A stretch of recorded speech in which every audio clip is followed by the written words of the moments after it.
Hi everybody. Hello. Hi. Can you guys see me and hear me?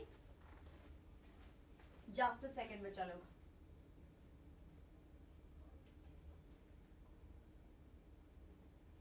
One and a half hours का नहीं. This is going to be another 2 to 3 hours. Yeah, 3 chapters we have to complete. No. Alright, so hello everybody, very good afternoon and a warm welcome to Vedantu JEE English channel. This is me, your master teacher Navomita Bhattacharjee, and today we are here to complete 3 chapters from where every year there is at least one question from each of this chapter. So for 3 questions, those are short questions and that we can definitely attempt and get our marks. We are going to do this session. Yes, all your concepts will be clear. There are a lot of PYQs. There will be DPPs, that is your daily practice paper. That is also something that I will be sending it to you so that you practice and you can get those 3 questions absolutely correct. And yes, bacha, EMSET videos are planned from next week. We will be starting with EMSET videos as well. Don't worry about it. Very good evening, very good afternoon. Very good afternoon. Quickly go and call up your friends as well so that everybody gets benefited. Yes, come on guys, come on. Quickly go and call up your friends. Chalo. Jaldi se. Yes, I had lunch. Today I had lunch quite early and then I came home. And then I came to office. Sorry, why do I say came home?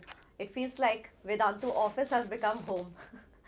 Yes, quickly go and call up your friends, everybody. Let's start with our session. Yes, 3 chapters. Hi Deepika, hello. Hydrogen, S block and environmental. GOC is important for mains? Yes.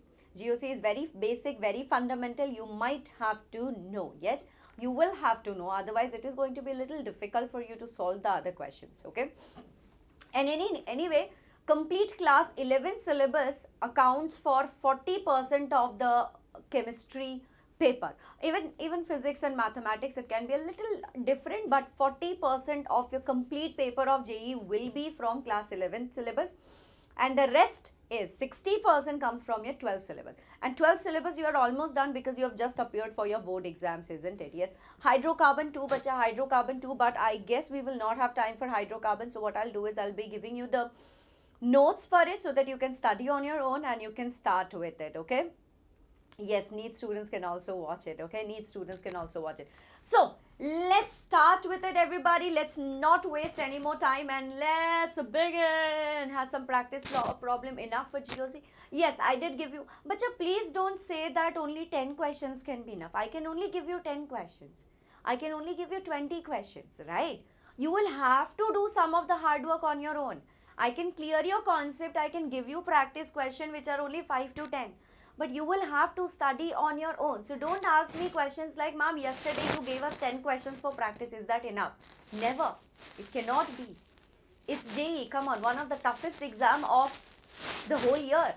Yeah. Only practicing 5 questions is never going to be enough for that, isn't it? Yeah.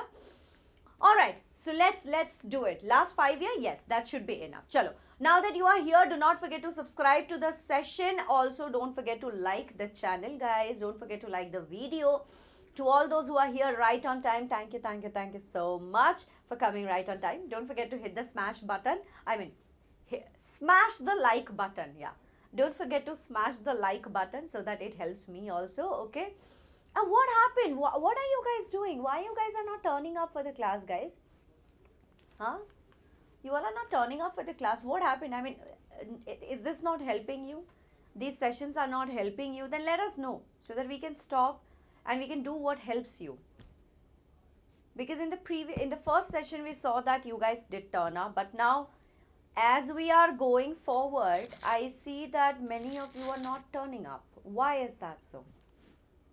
Anyway, we'll talk about it later. So let's start with hydrogen. Now, hydrogen, as we know, hydrogen is right on top of the S block. But do you know that actually hydrogen is not a part of S block? When we study S block, we do not study the properties of hydrogen. That's because it's actually not. Although it is placed right on top of S block, but honestly, it does not belong to any group. And that, my dear student, is actually a disadvantage of the modern periodic table. Till now, we haven't found a space for hydrogen. Now, although we keep it right on top of S block, but guess what? It also does a similarities with the halogen group. Especially if we talk about the ionization enthalpy. If we talk about the ionization enthalpy, then we see that the ionization enthalpy of hydrogen is quite close to the halogen group. Okay. It is very similar to the halogen group and not S block. Okay. It is the most abundant in universe and the third most abundant on earth. Yes, 70% of total mass of universe is hydrogen. Of course, we know that because even in sun you will get to see hydrogen, right? Apart from that, in Earth's atmosphere, 0.15% is hydrogen, and hydrogen is the only element wherein neutron is absent. Only one type, only it's protium where you do not see a neutron, but otherwise you get to see neutron, isn't it? Now we talk about isotopes of hydrogen. Let's run through it a little faster because these are very basic, and from here you might not get any question, okay?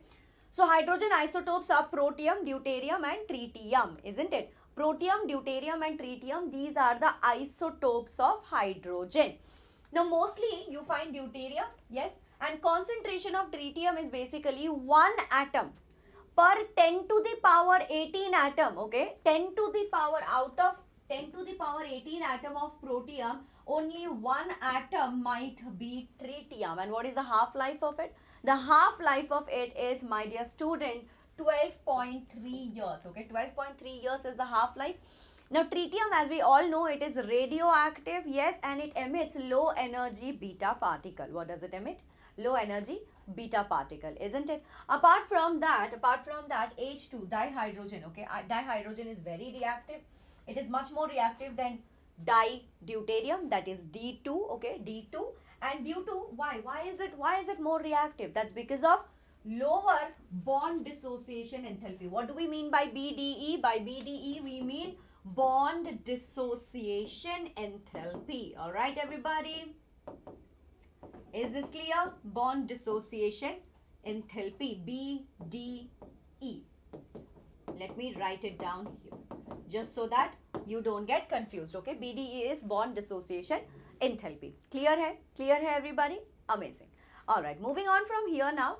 So this table, right, this table is in your NCERT as well, and if you just go through it once, I think you all understand it. It's a pretty simple, pretty easy table, okay? It's a pretty simple, pretty easy this thing. Shaku, what are you asking? What is meant by that? What is meant by bond dissociation enthalpy? How much energy is required to break the bond? How much energy is required to break the bond? That's called as bond dissociation enthalpy, okay? Alright, bacha, that's called as bond dissociation enthalpy. So I just told you that H2 dihydrogen is more reactive than deuterium because of its lower bond dissociation enthalpy. Alright. Now coming to this, my dear student, what did I tell you? I told you that this right here, okay, this right here isn't highest for what? The moon. I'm not understanding your doubt, bacha. Yes, lovely beats. What's your doubt? Please tell me what's your doubt. So this is right there in your NCERT. So if you just take a look at this, you will understand. Very basic, very simple. Yes, this table has basically all the properties of, you know, protium, deuterium, tritium, or hydrogen, deuterium and tritium. It's all written right here, like density, boiling point, melting point, enthalpy of fusion, enthalpy of vaporization, enthalpy of bond, internuclear distance. All of these are written. You can just take a look at it, okay? I'm not asking you to memorize it. You don't have to memorize it. If it is very much necessary, then in the examination, in the question paper, you will get the value that they want you to. No, you don't have to memorize it. In the examination, if it is really required, then they will give you the value in the question. But it's just good to know. If you just go through it once, it's just, you know, good to know. You can just go through it once. That's it, okay? Apart from that, now let's talk about, okay, so from here we are going to talk about, the part which is actually necessary for our exam, okay? What are we talking? The moon, as I showed you H2, okay? H2 is more reactive than D2 due to lower BDE.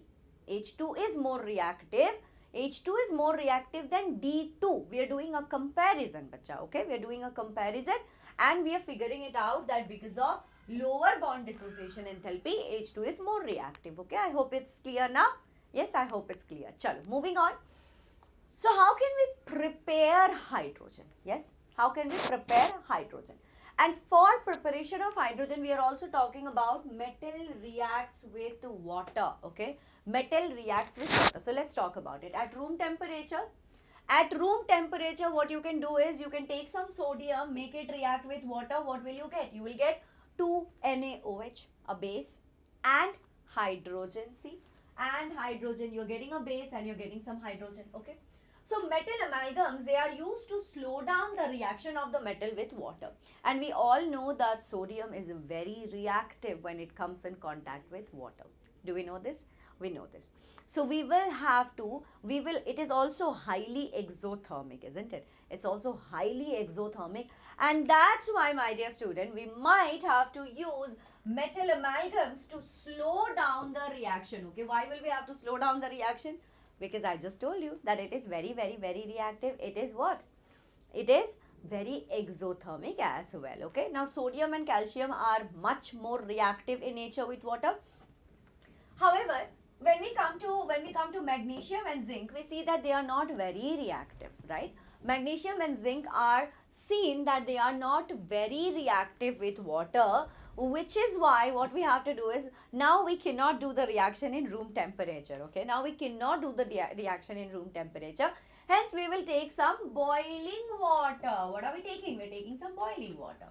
Okay, 100 degrees Celsius. Yes, we're taking water at 100 degrees Celsius. Boiling water we will take for less active metals, and what will we get? We will get magnesium plus water. We will get MgOH. This is also a base, plus hydrogen as usual. Yes, pretty simple, pretty easy, everybody. Great. Now, with steam for still less reactive metals. Now, these are less reactive, I just told you. But do you know that there is also even lesser reactive, okay? Even lesser reactive, alright? Even lesser reactive than magnesium and zinc, you have iron. So, if you take 3Fe, okay? 3Fe plus 4H2O, and then you will get Fe3O4. But this time, what are we doing? Are we taking boiling water? No. Are we taking room temperature water? No. We are taking steam, my dear students, steam. Now, when we take steam, we get this, okay? And once again, we are getting hydrogen. So, this is one way to prepare hydrogen, okay? This is one way to prepare hydrogen. Alright. Moving on from here, metals which are more reactive than hydrogen in electrochemical series, they displace hydrogen.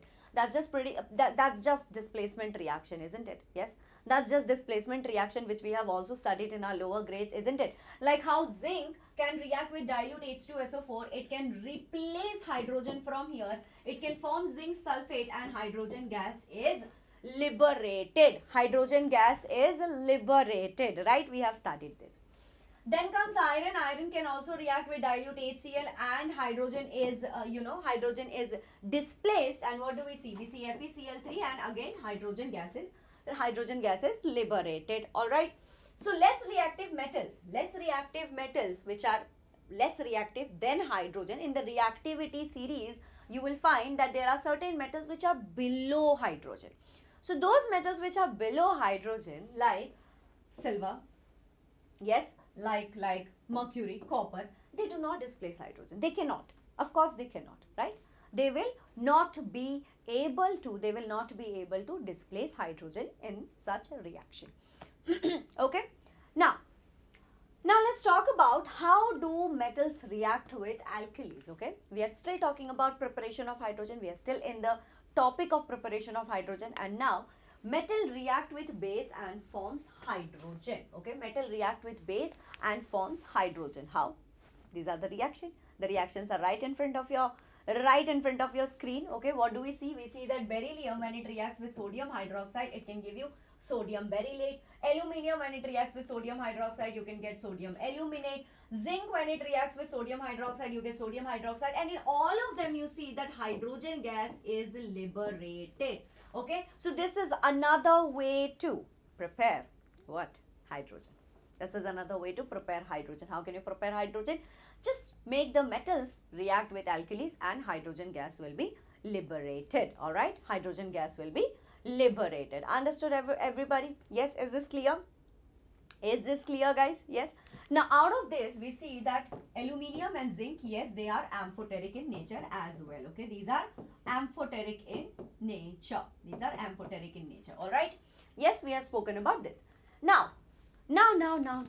Here, let's talk about the laboratory preparation of hydrogen. So, all of these, yes, these are also preparation it seems. Preparation of hydrogen. However, now we're going to talk about the laboratory preparation of hydrogen. Come on, we are all scientists, right? I mean, we're not scientists as such, but we are all dealing with science. So definitely we are going to go to the science laboratory and we have to prepare anything, right? Anything we might have to prepare. So laboratory preparation is also important. So in laboratory, how can we prepare hydrogen? How can we prepare hydrogen? Pretty easy.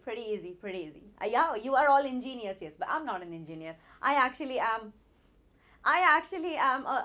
was a junior scientist before I joined Vedantu. So yeah, I think kind of a scientist. I was a junior scientist before joining Vedanta, so I think kind of a scientist. Anyway, coming back here everybody. So in laboratory, hydrogen is prepared by the reaction of granulated zinc with dilute hydrochloric acid. What do we mean by granulated zinc? Basically grains of zinc. Yeah, zinc is a metal and we know that zinc is not very strong, right? It's slightly brittle. Why is it brittle? If you remember, we have studied in D block that zinc has its d orbitals completely filled. So the metallic bonding is quite weak in zinc, which is why it is slightly brittle in nature and it is not as strong as the other metals. Do you remember everybody? Do you remember? Do you remember, guys? I've taught you this, isn't it? Yeah. I've taught you this in DNF block anyway. Yeah. So zinc is a slightly brittle metal and what we do is we take the grains of the zinc, okay? We take the grains of the zinc and then when this reacts with sulfuric acid, what do we get? We get ZnSO4 in aqueous form and once again hydrogen gas, okay? Zinc can also react with aqueous alkali. See, here is where we get the evidence of zinc being slightly amphoteric. It is reacting with an acid, it is also reacting with an alkali and it can give you sodium zincate plus hydrogen gas. Righto, is this clinical clear everyone? Clinic all clear? Yeah? Making sense guys? Make sense? Nonsense? Everybody. Till this much, is it clear? Lab preparation of hydrogen? Absolutely clear guys? Absolutely clear? Yes. Awesome. EPBT. Amazing. Thank you so much. Thank you so much. Alright. Moving on. Now we are going to talk about the metallic hydride. How can we prepare pure hydrogen? So till now we were not talking about basically pure hydrogen. Now we're going to talk about how to prepare pure hydrogen. Okay. So metallic hydride, it reacts with water to form alkali and hydrogen gas. What did I say? Now, what is metallic hydride? What is metallic hydride? When a metal reacts with hydrogen, it forms hydride beryllium, hydride lithium, hydride aluminium, hydride. Yes, there are a lot of hydrides that you see, right? When a metal reacts with hydrogen, you get to see a metallic hydride. So a metallic hydride, when it reacts with water to form an hydrogen gas, okay? It forms an hydrogen gas. Like lithium hydride reacts with water, gives you LiOH, which is a base, and hydrogen gas is liberated, okay? Alright, same with sodium hydride or calcium hydride, they can also react, they can form sodium hydroxide, calcium hydroxide, and there are hydrogen gas that is liberated. Apart from this, we also have, I'm not very sure if this is in your NCRT. Please check and tell me if this is in your NCRT. UNO method. UNO method, is it there in your NCRT? It may be there, I'm not very sure about it, okay? But UNO method, what we do is, okay, scrap aluminium, it reacts with base and forms salt and hydrogen. It's not there, yes, but just good to know, it's not very tough here, it's not very tough also, it's not there, right? So basically what we do is, scrap aluminium reacts with base, okay? Scrap aluminium, it reacts with base. What is the base? See, 2KOH. Potassium hydroxide is our base, right? Potassium hydroxide is our base and here we are taking scrap aluminium. When this reacts with potassium hydroxide in the presence of water, what are we getting here? We are getting a salt here. we're getting a salt, and of course hydrogen gas. Our dear hydrogen gas is also released, as you can see. Okay, yes, our dear hydrogen gas is also released in this. Now, action of H2O on hydrone. What is hydrone? Hydrone is an alloy of sodium and plumbum, lead. Sodium and lead. Hydrone is what? Hydrone is an alloy of sodium and lead, and then what do we get? What do we get? So sodium, when it reacts with water, you will get sodium hydroxide and hydrogen gas. Again, pretty simple, pretty easy reaction, isn't it? It's a pretty simple and easy reaction. Moving on. Another way to prepare pure hydrogen is electrolysis of aqueous barium hydroxide solution. In fact, normally electrolysis can also give you, remember in electrolysis what happened? In the two electrodes you got, in one of the electrode you got hydrogen gas, in another electrode you got oxygen gas. Do you remember? What was that? What was that? Electrolysis. What is electrolysis? Disintegration. Yes, disintegration of water, or basically with the help of electricity, you are disintegrating. You are breaking apart a compound, right? Right, everybody? And that is what exactly we are doing. So what we do is, we take an aqueous barium hydroxide. What do we mean by aqueous barium hydroxide? Basically, what we have taken is, what we have done is, barium hydroxide, we have taken it in aqueous, okay? Hi, Mindy. Hello. Thank you so much for coming, sweetheart. But I think you are a little late. Mindy, come on time. 2 o'clock is the time for the class, okay? 2 o'clock is the time for the class. Please do come right on time. Anyway, so hydrogen of high purity. From here, 99.95% purity of hydrogen can be obtained by how? Electrolysis. Simple, easy. Yes. Yes, by electrolysing warm aqueous barium hydroxide between nickel electrodes. So what you will take is nickel electrodes you will take, okay? Alright, and then you will have warm aqueous barium hydroxide. What will you get? In one of them you will get hydrogen gas, in the other one you will get oxygen gas, isn't it? In the other one you will get oxygen gas. So hydrogen, you will be getting pure form of hydrogen, okay? You will get pure form of hydrogen. Got it? Clear hai? Yes? Okay. Time for us to drink a little water. Time for us to hydrate ourselves. Everybody, this is your note also to drink some water. Don't forget to drink water. And don't forget to sit with a notebook and a pen, my dear student.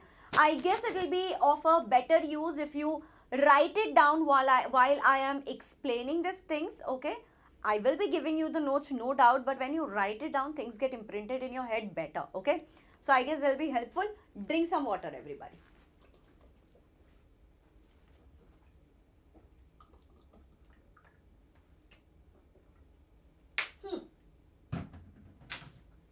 Chalo, let's begin again, okay? Let's begin again. Now we're going to talk about the commercial production of hydrogen. So lab method, do you think that only lab method, preparation of lab method is important? Nope.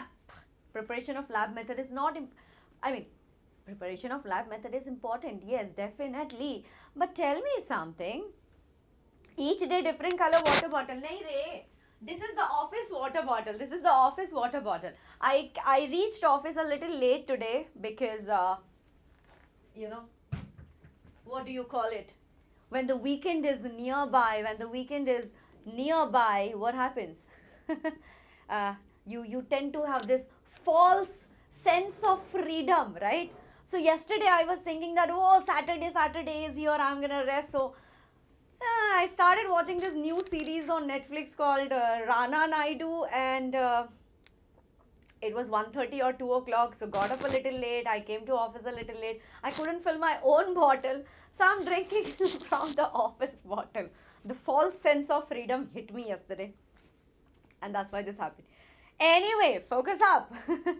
No time waste. Yes, focus up. Also in the evening today, we have a mock test for chemistry. Yes, do join in, okay? Do join in, all right? Do join in. Chalo. Acha, electrolysis of acidified water using platinum electrodes, okay? What are we doing? We are going to take acidified water. You just saw, na, some time back, we were taking barium hydroxide. Barium hydroxide is what? It's basically a basically an alkali. But here what are we doing? Here we are going to take now acidified water, okay? Acidified water when we take in between platinum electrodes, yes, for bulk preparation of hydrogen. Now you have to understand that laboratory preparation was only for hours. Laboratory preparation was basically to, you know, what happens with engineers? You're doing something and then there is a small bulb which glows and you are like, whoa, my engineering degree has worked. That's how you feel, right? You feel very proud of yourself when the light bulb glows like tuck and you're like, wow, I am an engineer. The very same way, in the laboratory, when you prepare something, you are preparing it for yourself. You're preparing it for those experiments that you're going to conduct. But that's not going to suffice, because hydrogen, as we know, the calorific value of hydrogen is so high that it is also used as a fuel in many places, right? It is also used as a fuel for many places, and that is why we need bulk preparation as well. Shreya sir did not take ATG. You guys are not coming only for classes. Look at you. Look at you. You guys are not coming only for classes. So much of effort and you are not coming. On a Saturday, we are taking 2 classes and you guys are not coming. How will Shreya sir take? Where is the support? Where is the support? If the support is not there, how will we take classes, bacha? How will we take classes? You have to come in bulk, in numbers. Only then we can take the classes. Otherwise, for who are we taking the classes? We're taking the classes for whom? For you, right? So, bring it on. I think we are also going to help you with computer science. Very soon, we will be also doing a computer science session so that your board exam for computer science can also go ahead great. Yeah, we will do that also for you. But just stay tuned to the channel, okay? Just stay tuned to the channel. Anyway, guys, focus up. So, H2, okay, we are taking H2, but obviously this is acidified, right? This is acidified. So, electrolysis, you will do electrolysis, and like I said, hydrogen gas and oxygen gas, it will be separated. So, addition of an acid or an alkali. Why do we add an acid or a, why do we add an acid or we add an alkali?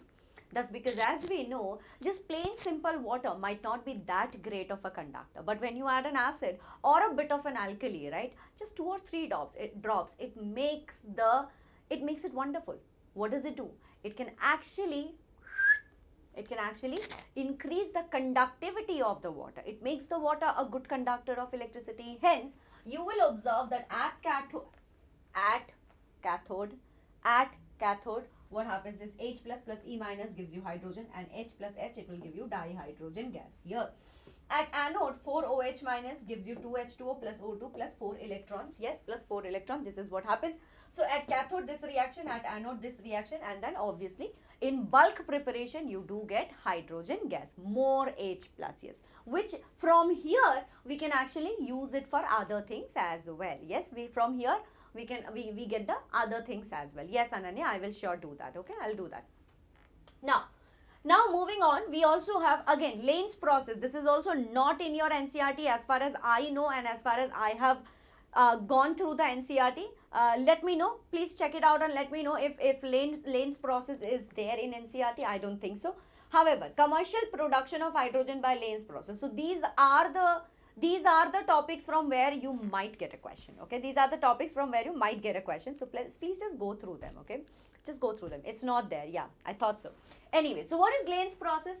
Basically, in Lane's process, what you do is you pass AC, alternating current, yes, of steam and water gas over red hot iron. Take red hot iron, and then what you do is you pass alternate currents of steam, water, steam, water, steam, water. Okay, steam and water gas over red hot iron. Then there are 2 steps processed. Okay, is it JEE syllabus? Yep. Why will I take a class just before your JEE exam which is not related to syllabus, bacha? Huh? I understand how tough it is and how important JEE exam is. I'm not gonna play with your life, yeah. Is NCERT good for inorganic chemistry NEET? Yes. For NEET, bacha, NCERT is the Bible. For NEET, you don't even have to go through other reference book. But for JEE, you might have to still. For NEET, NCERT is complete NCERT is your Bible. Read NCERT day in, day out. You will get through NEET. Don't worry. Anyway, So now let's talk about oxidation. So there are two steps, okay? There are two steps. Yes, there are two steps. Now, oxidation. Superheated steam is passed into the vertical retorts packed with iron filings. Vertical, you understand? Top to bottom. Top to bottom, vertical, okay? Retorts. What do we mean by retorts? Spaces, basically, okay? Spaces. We can say it is spaces, although it doesn't really mean spaces. You can check out the dictionary meaning later. Anyway, so through the vertical retorts, which are packed with iron filings, okay, you pass superheated steam. And this is where oxidation happens. Now, after oxidation, so you have iron, you have water. Yes, water basically steam. You're taking steam now. You're taking steam. So, what are you getting? You are getting that same reaction which we studied, remember? Yes, the very less reactive metals, they can react with steam. They can react with steam. So, iron, which is very less reactive with water, it reacted with steam and provided you with hydrogen gas here. Alright, hydrogen gas here. Okay, now reduction. When you look at reduction, what is happening? Iron is regenerated. Now what you do is, you got Fe3O4, do you see? From here, you regenerate, you reduce Fe3O4, you reduce Fe3O4 by any reducing gas, okay? Especially water gas is used, especially water gas is used, okay? So what you do is, you take Fe3O4, reduce it by any reducing gas, especially water gas is used in Lane's process, and then you get your Fe, you get iron. Yes, you get iron. See how you're getting water and how you're getting CO2. So CO plus H2O, okay, CO plus H2O, that is called as water gas. CO plus H2O, that's called as water gas. Is this clear, my dear student? Is Lane's process clear? Is Lane's process clear? Can I get to see some la la la, or easy peasy biryani is tasty? I hope that Lane's process is clear for you. Yep or no? Yes or no? Yes or no? EPBT. Amazing. Awesome. That's the way to go. That's the way to go. Awesome. Alrighty. Moving on then.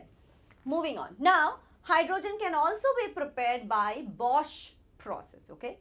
Again, this is also commercial production. We're not talking about lab production anymore. We're talking about commercial production of hydrogen by Bosch process. So the largest quantity of hydrogen, if you really want hydrogen in large scale, you will have to prepare by water gas. Yes, you will have to prepare by water gas. Like I said, carbon plus H2O. Yes, this is your water gas. So preparation of, especially, first what you will do is, you will prepare water gas. So carbon plus H2O, it will give you CO plus H2O. Okay, it has to give you CO plus H2O, it should give you anyway.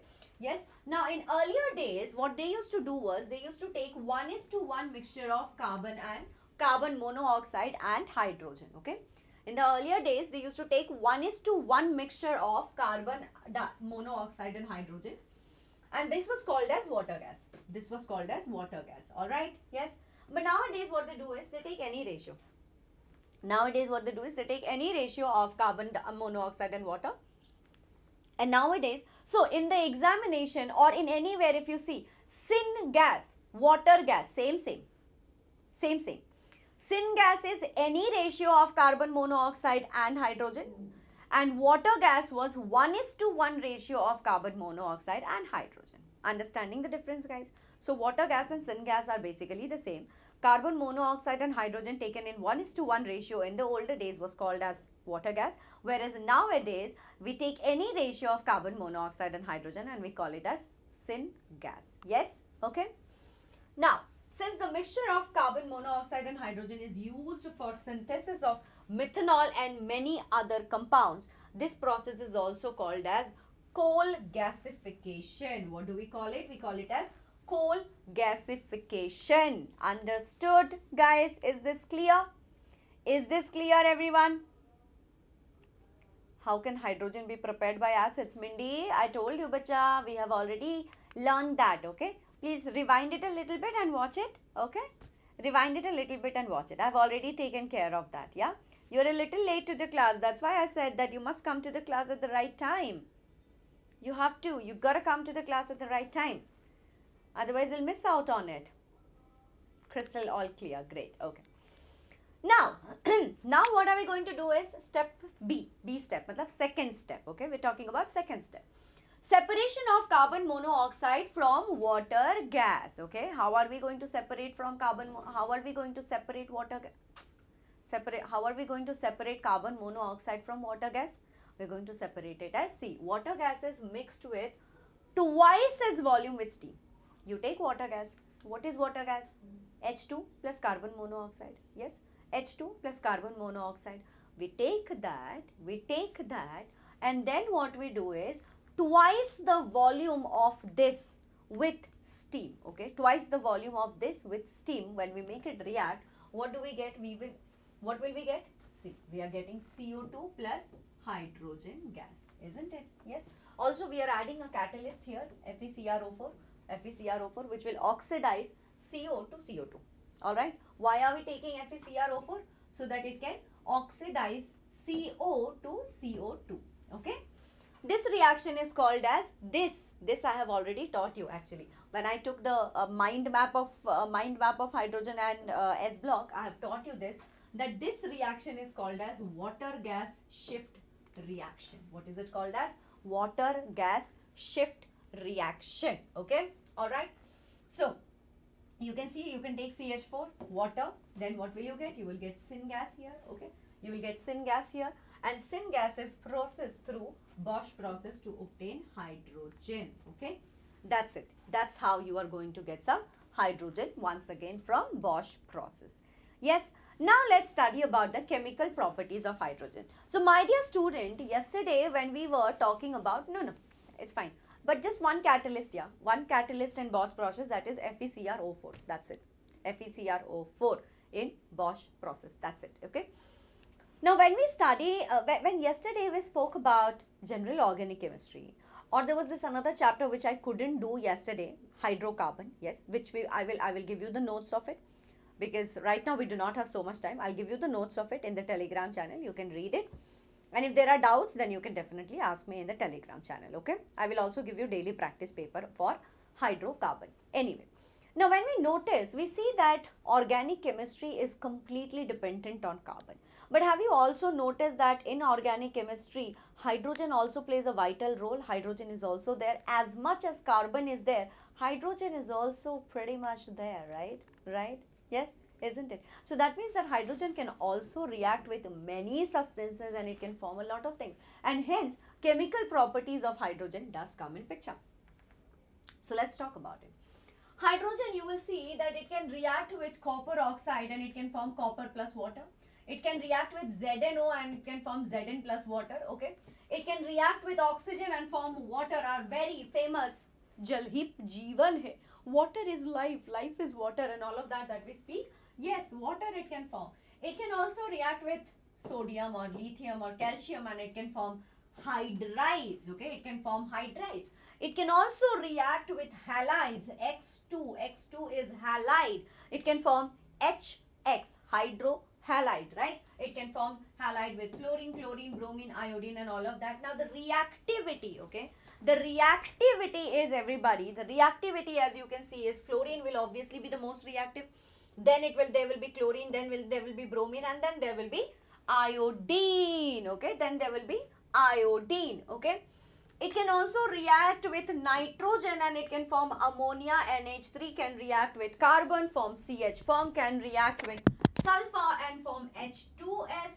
It can also react with alkynes. It can react with alkynes, and from alkynes, what you can get is you can get an alkene first and then again you can get alkane first. This process, this last one, this is called as hydroformylation. What do we call it? We call it as a hydroformylation. And the hydroformylation, what do you see is hydrogen reacts with an alkene.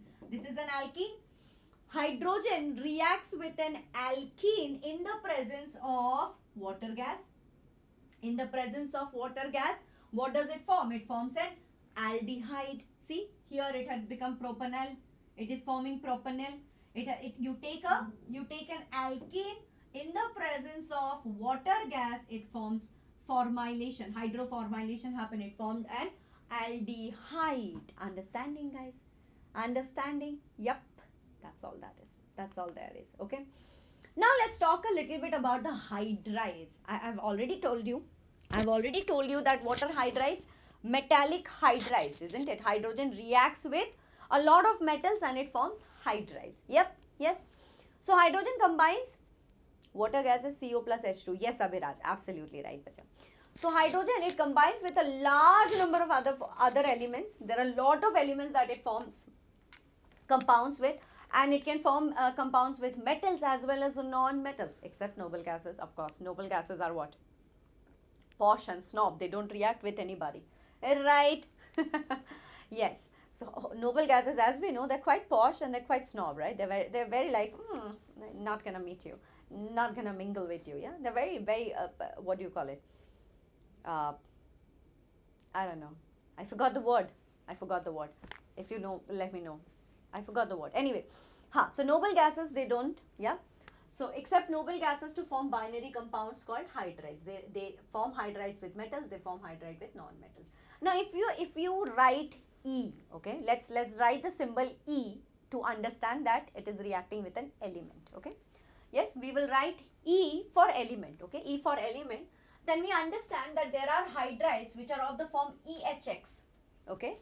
We understand that there are hydrides which are of the form EHX, that is BeH2, or it can also form hydrides of the form EMHN, which is B2H6, right? Yes, B2H6 it can form. It can also form BeH2, right? Now, based on the physical properties and the chemical properties of the hydrides, we have classified these hydrides into three main categories. We have classified these into three main categories. What are the main categories? Ionic or salt-like, that is saline hydrides we call. Covalent or molecular hydrides, okay. And then you have the metallic or the interstitial hydrides, that also we will talk about. And if you remember, the metallic or the interstitial hydrides, they do not follow stoichiometry. Remember, they were non-stoichiometric hydrides. We will talk about it. Chalo. Let's begin. So the ionic or the saline hydrides, they are stoichiometric, right? They form in this perfect ratio, isn't it? They form in the perfect ratio. So these happens when the hydrogen combines with elements of S block especially. And if you remember, in S block, I had told you that beryllium, you have to beat beryllium and magnesium to make it react with hydrogen. Otherwise, it doesn't. Remember? Yes? Yes? For beryllium, you have to poke it like, hey, react. Only then it will react. Otherwise, it doesn't. So, except beryllium, all the other S block elements, they do form ionic hydrides. Okay? Why is this mic is falling down, guys? Acha, is my voice clear? Can you all hear me and see me? Because the mic is falling down again and again, so just asking. Am I audible properly, guys?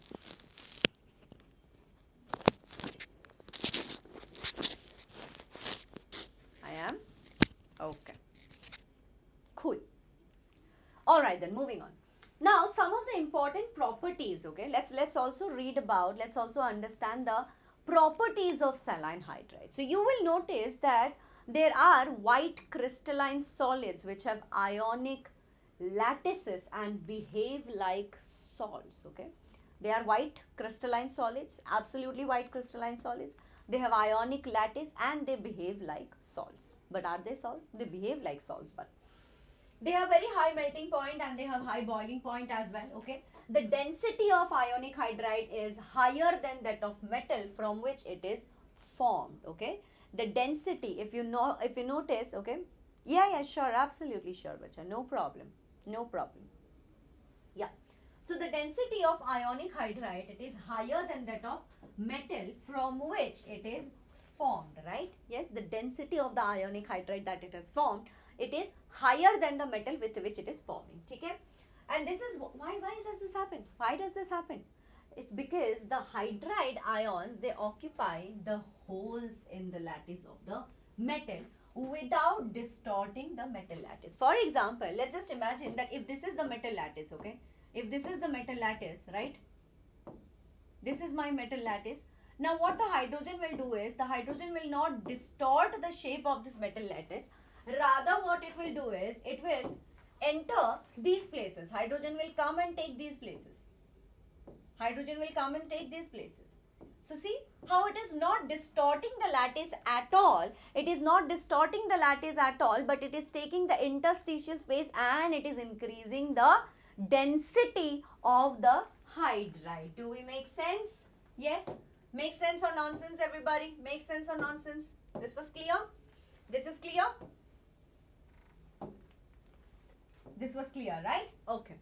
Now, thermal stability, however, it decreases down the group. As you move down the group, you will see that the thermal stability will decrease, okay? Thermal stability. Mindy facts, wait up, bacha. We will talk about it. Don't worry, okay? We will talk about it.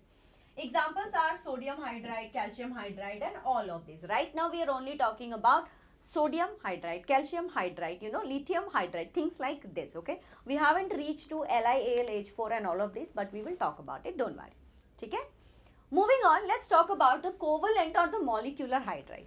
The covalent or the molecular hydride is actually further divided into three groups. There is electron deficient molecular hydride, electron precise hydride and electron rich hydride. But what exactly is the covalent or molecular hydride? Let's understand that also.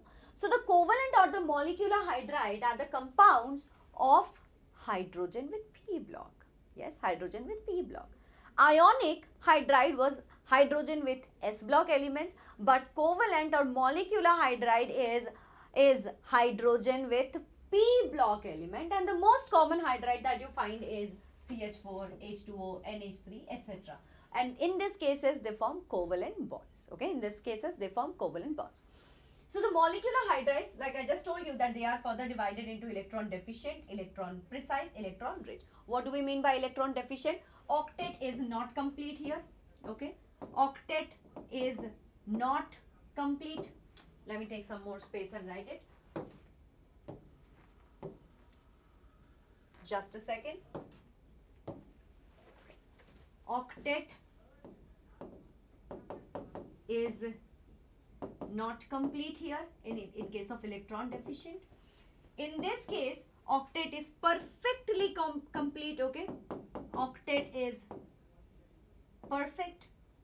And here, once again, what happens is more than octet is there. Octet is complete and more left, lone pair will be left, okay? Lone pair will be left. Octet is complete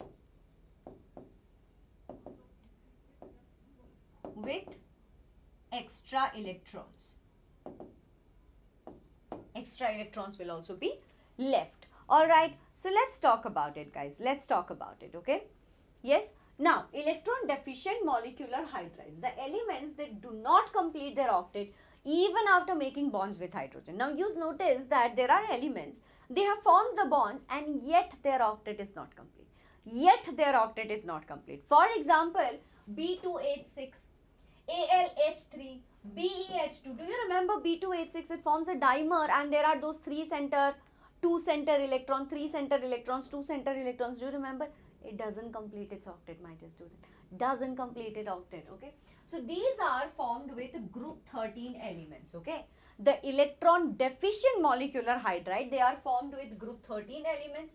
The electron precise molecular hydrides are formed with group 14 elements, where you will see that the octet is completely formed, okay? The octet is completely satisfied after the bond formation and not a single pair, not a single lone pair of electrons are left, okay? And this happens in case of CH4, SiH4, etc.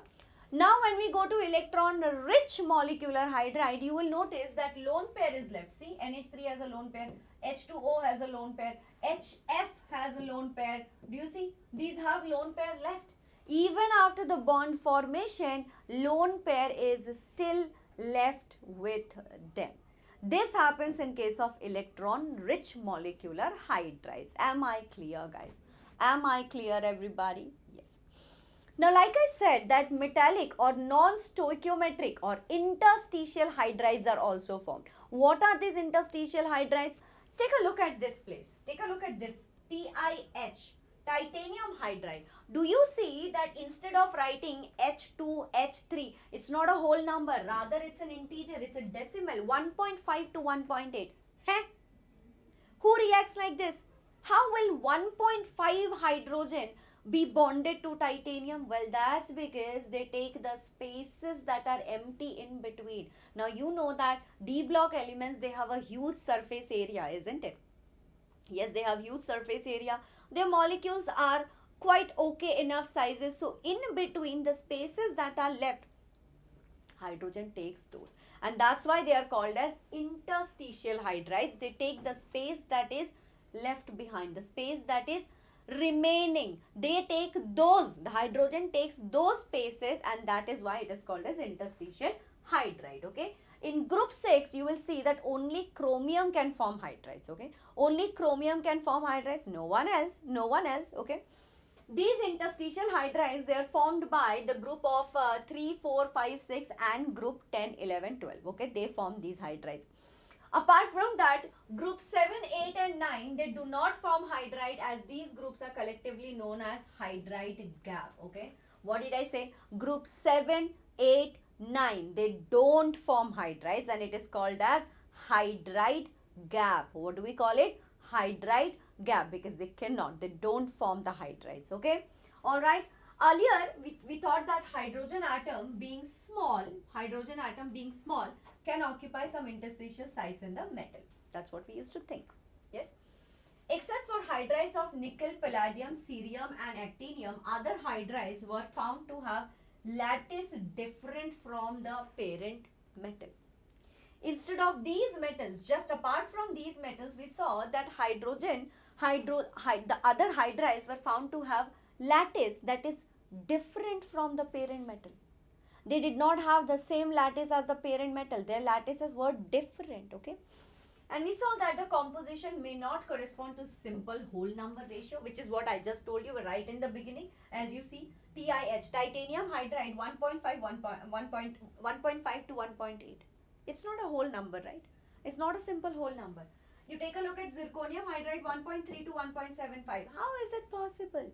Vanadium hydride, 0.56 bacha.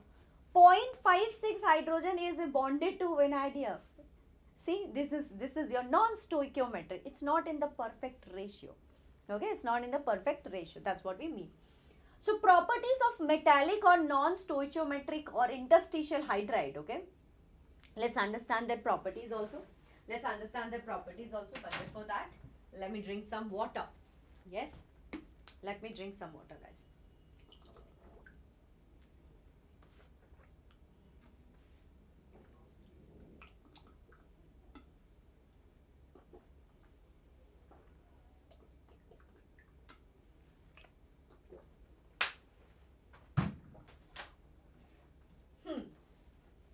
As I was telling you, properties of metallic or non-stoichiometric or interstitial hydride. Let's talk about that. So the distortion of crystal, it makes the lattice brittle. Obviously, the lattice is getting distorted. We just spoke about it. Remember here, what did we say? We just said no. That see, the lattice was found to be different from the parent atom. Yes, different from the parent metal. That means the lattice has distortion. There are certain distortion of crystal which makes the lattice brittle. Now these metal hydrides, on heating, it decomposes and releases hydrogen and very finely divided metal. Sorry. When you heat these metal hydrides, it decomposes and it releases hydrogen gas. Okay. And very finely divided metal, hence they act as very strong reducing agent, okay. What do? This interstitial hydrides or the non-stoichiometric hydrides, they act as very good reducing agent, okay. Now it's not certain, we do not know whether hydrogen is actually present in the interstitial sites. We still do not know if it is present in the interstitial site as atom of hydrogen, or does it exist as cation, or does it exist as cation with delocalized electron? We do not know that. Okay. We don't know that. Anyway, now coming to water. Water has a unique property of reacting. Okay guys, I'm gonna skip this because I hope that you all know this, okay. Oxidizing and reducing agent of water, let's just study that, okay? Now we know that oxidizing agent, water can act as an oxidizing agent when it gets reduced.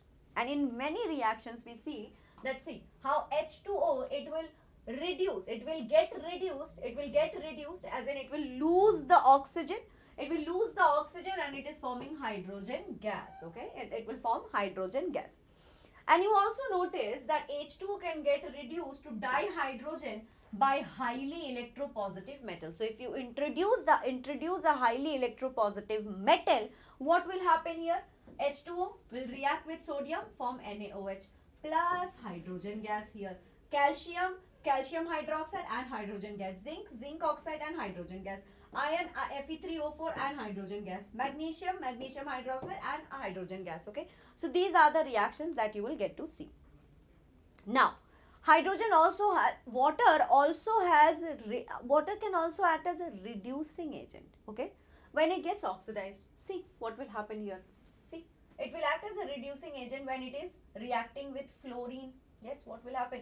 4H plus, O2 is separated here, and C4F minus. This is the reaction. Here. So H2O will react with electronegative element. Yes, it will react with electronegative element which has an electrode potential higher than 1.23 volt. Okay, electrode potential is higher than 1.23 volt, and this is what you will get. Okay, and this is what we will get. All right, everybody. Now, hydrolysis reaction, that means that water is an excellent solvent, and because of its high dielectric constant, water has high dielectric constant. Remember that water has high dielectric constant, okay? In addition, water can also easily hydrolyze many ionic and covalent compounds, right? These are the reaction, you can read it. I'm gonna skip through it, okay? Skip through it. Now let's talk about hydrates formation. Yes, we all know that water can form hydrates, CuSO4.5H2O, you know, and there are also three main type of hydrates. There are coordinated water, hydrogen bonded water, and there is interstitial water. Let's go through them one by one. Okay. All right. So water molecules are basically coordinated. Coordination complex, remember coordination compound? Yes. So water molecules, they are coordinated to the central metal atom as a ligand to form a complex. Okay. This happens. Now, compounds in which H2O molecules may be hydrogen is bonded to oxygen containing anions. If there are oxygen containing anions, then the hydrogen will be bonded, okay? Hydrogen will be bonded. Now, imagine. So, there is oxygen and two hydrogen. This H2O molecule can also get bonded to another H2O molecule. This is what we are talking about. Okay, this is what we are talking about. All right. Yes. For example, notice here. Notice, see, H2O, right? Now this O is bonded to another H2. See, this is bonded to another two hydrogen. This is what we are talking about. Okay. This is called as hydrogen bonded water, right? Now, chemical properties of water, I hope that you all know it already, that water can react with Be2C and it can form CH form and beryllium hydroxide. It can react with Al4C3 and it can form AlOH3 and CH4. It can react with Mg2C3 and it can form MgOH2 plus CH3, C triple bond CH, okay? It can react with CaCa2 or SrC2 or BaC2 and it can form things like this, okay? It can react with so many things. This also, as you will get it, just go through it so that you understand. We need to memorize the reaction, not really, but just go through it. This is a short note. Once you just go through it, you will understand that what are the things that it can form. It can react with metal to form metal oxides. It can form non-metallic oxides when it reacts with metals, and all of these, okay? All right, everybody, got it? Clear hai? ठीक है? Moving on. Test for water. What you can do is, a drop of H2O when it is added to anhydrous copper sulfate. Yes, when you add a drop of water to anhydrous copper sulfate, what will happen? It will turn blue. And you know that it's the coordination, yes, it's the coordination between the water and the copper sulfate which makes the color. The presence of ligand, water is acting as a ligand. Because it acts like a ligand, what happens? Presence of ligand gives the color. If water goes away, the color also goes away. So CuSO4 turns blue due to the formation of CuSO4.5H2O. Yes, when it reacts with CaC2, yes, evolves acetylene gas. Okay, it forms acetylene gas C2H2, which burns with a bright flame. Okay, it will burn with a bright flame. That's what you will see. Okay, yes. Bacha, like I said, you don't have to memorize all of them, but just go through it. It's easy. As I told you, water, when it reacts with metal, it will form what? I told you, it will form metal oxides. If it reacts with non-metals, it will form non-metallic oxide. Just go through them once. These are all very easy, okay? These are all very similar and these are all very easy. Once you get the notes, just go through them. You will be able to understand, okay? Alright, everybody, moving on. Now let's talk about heavy water. Heavy water was discovered by Urey, and do you know that he also got a Nobel Prize for this? Yes, he got a Nobel Prize for this. In 1932, he discovered heavy water. What is heavy water? What is heavy water?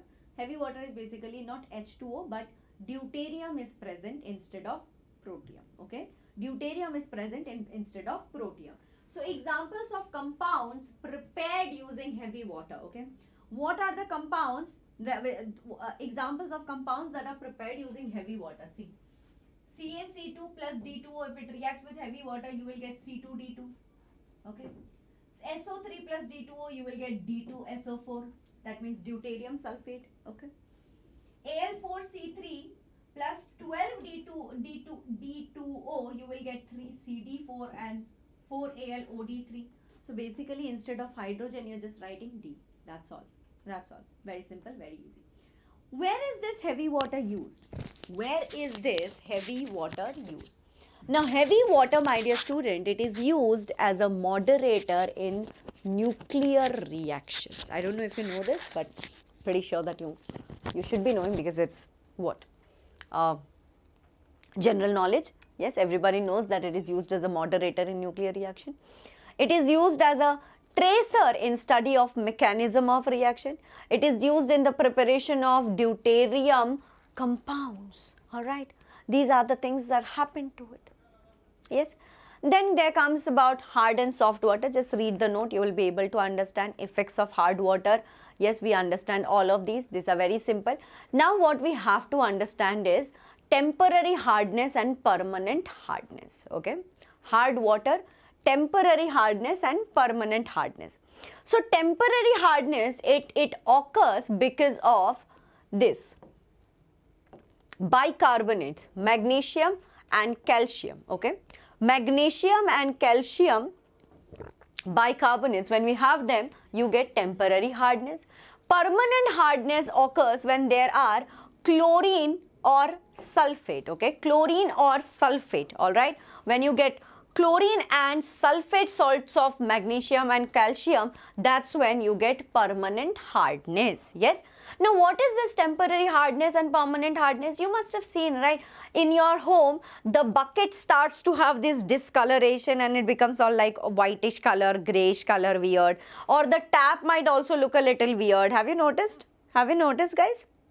Yeah? Exactly. That's hardness. And that hardness arises because of these salts that are being present in water. How can we remove it? How can we remove it? Now, temporary hardness, okay, temporary hardness, like I said, it's because of the presence of HCO3 minus bicarbonate salts of calcium and magnesium. All right, yes.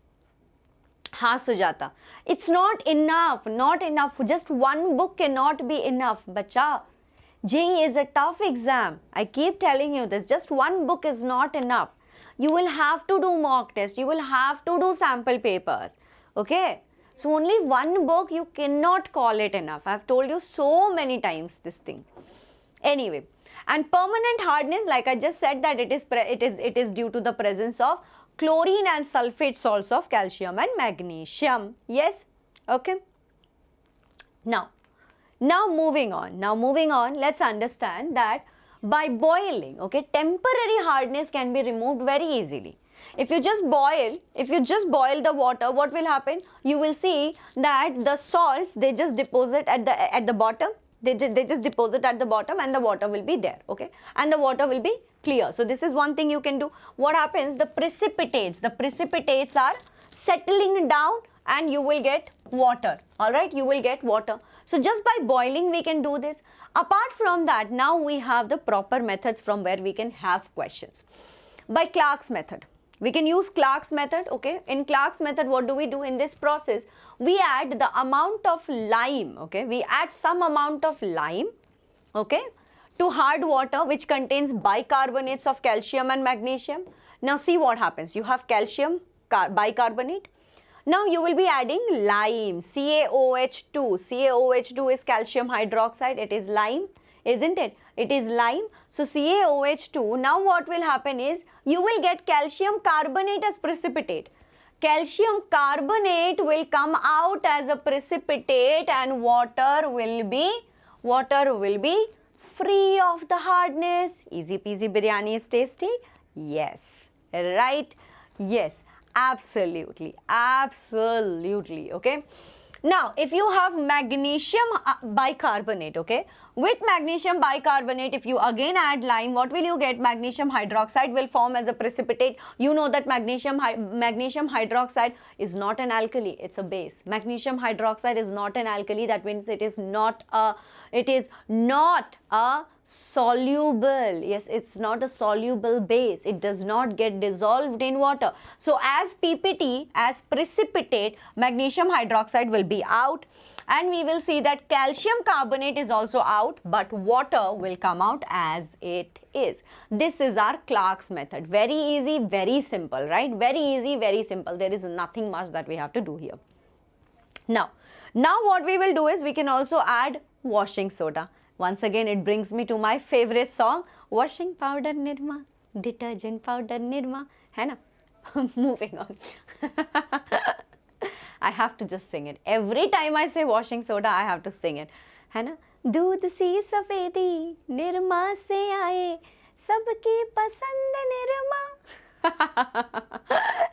All right, guys. Yes, coming back to it.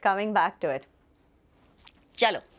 So by washing soda, what we can do is, what is the formula of washing soda, everybody? As we all know, it is Na2CO3.10H2O, right? When you take washing soda, what happens? Washing soda, when it is added to hard water, yes, when it is added to hard water, where?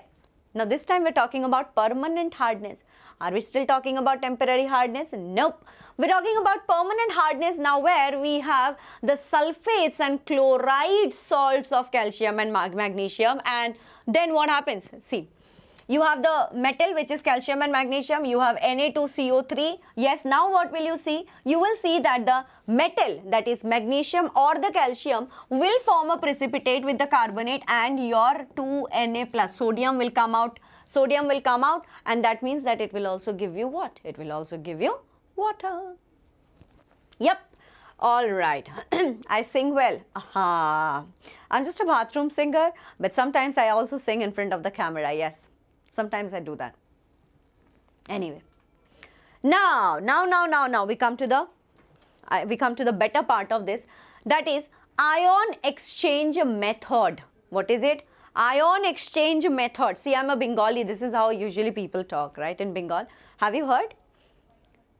We say O and R's very prominently. Like my name, it is supposed to be pronounced as not Nabomita, it's Nobomita. So same way we can also say ion exchange method. Just kidding. So we're talking about ion exchange method, that is inorganic cation exchanges. Can we use caustic soda instead of washing soda? No. Do you know what is caustic soda? Caustic soda is a base. It's sodium hydroxide. Very, very strong, yeah? Huh? Why will you use sodium hydroxide instead of washing soda? Washing soda is something that you can touch with your hand, right? It will not do any harm. But caustic soda and washing powder Nirma, there is big difference. Very big difference, bacha. Just because both of them have soda at the end of the name, don't consider them to be same. Allah. Mindy, understood? Chalo, moving on. Acha, in ion exchange method, what we can do is we can take zeolite, okay, zeolite. Now understand this, see, Na2Al2Si2O8XH2O. Do we like taking such a big name, guys? Do we like taking such a big name, huh? Would we want to do this? Nope, nope, nope. So instead, what we can do is, this part, right, Al2Si2O8.3H2O, this we will like to call it as Z. Well, let's make our life simpler, easy, right? Who wants our life to be hard? Nobody. We all want our life to be easy, peasy, biryani, tasty. So now what we will do is, instead of writing Na2Al2Si2O8.3H2O, instead of writing so much, what we will do is, we will just call it as NaZ. What we will call it? NaZ, okay? Alright. Now in this ion exchange method, what we are trying to do? Soften the water, obviously, because we are removing the permanent hardness, right?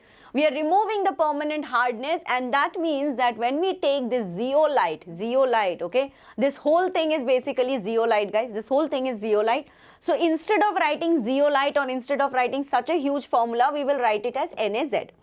So when NaZ is added into the water which is hard, into the hard water where there is permanent hardness, okay, what will we get? We will see that the metal, that is magnesium or calcium, will react with the Z part, okay? It will react with this Z part and it will come out, and sodium cations will also come out, okay? So zeolite or permutate is used up when Na plus is exhausted.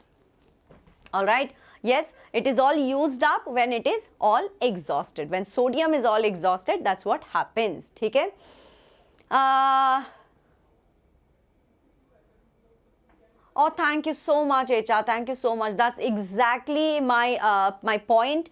That's exactly my point. I do not want to dishearten you. I understand what goes on in your mind when you are when you are appearing for these kind of exams. It's very tough, and most of the teachers, what they do is they always start from a very high level, wherein we get confused and we think that we will not be able to clear because we do not even know the basics of it. So that's exactly as my you know, that's what I try. That's what I try.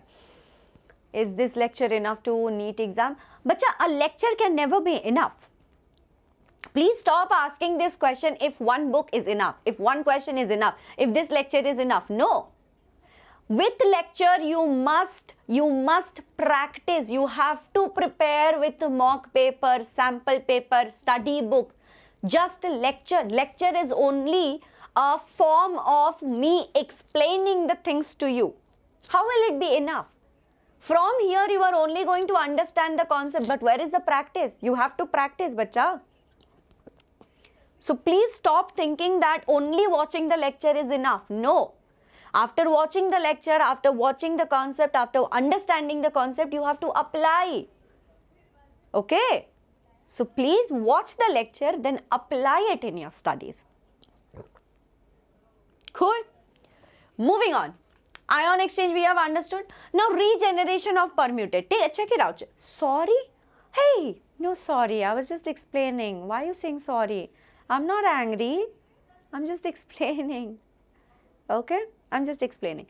Hydrocarbon, actually, na Mano, like I said, I don't think we will have enough time to teach hydrocarbon because we only have another week or so. So I will give you the notes for it. Okay, you can study on your own. All right? Yes.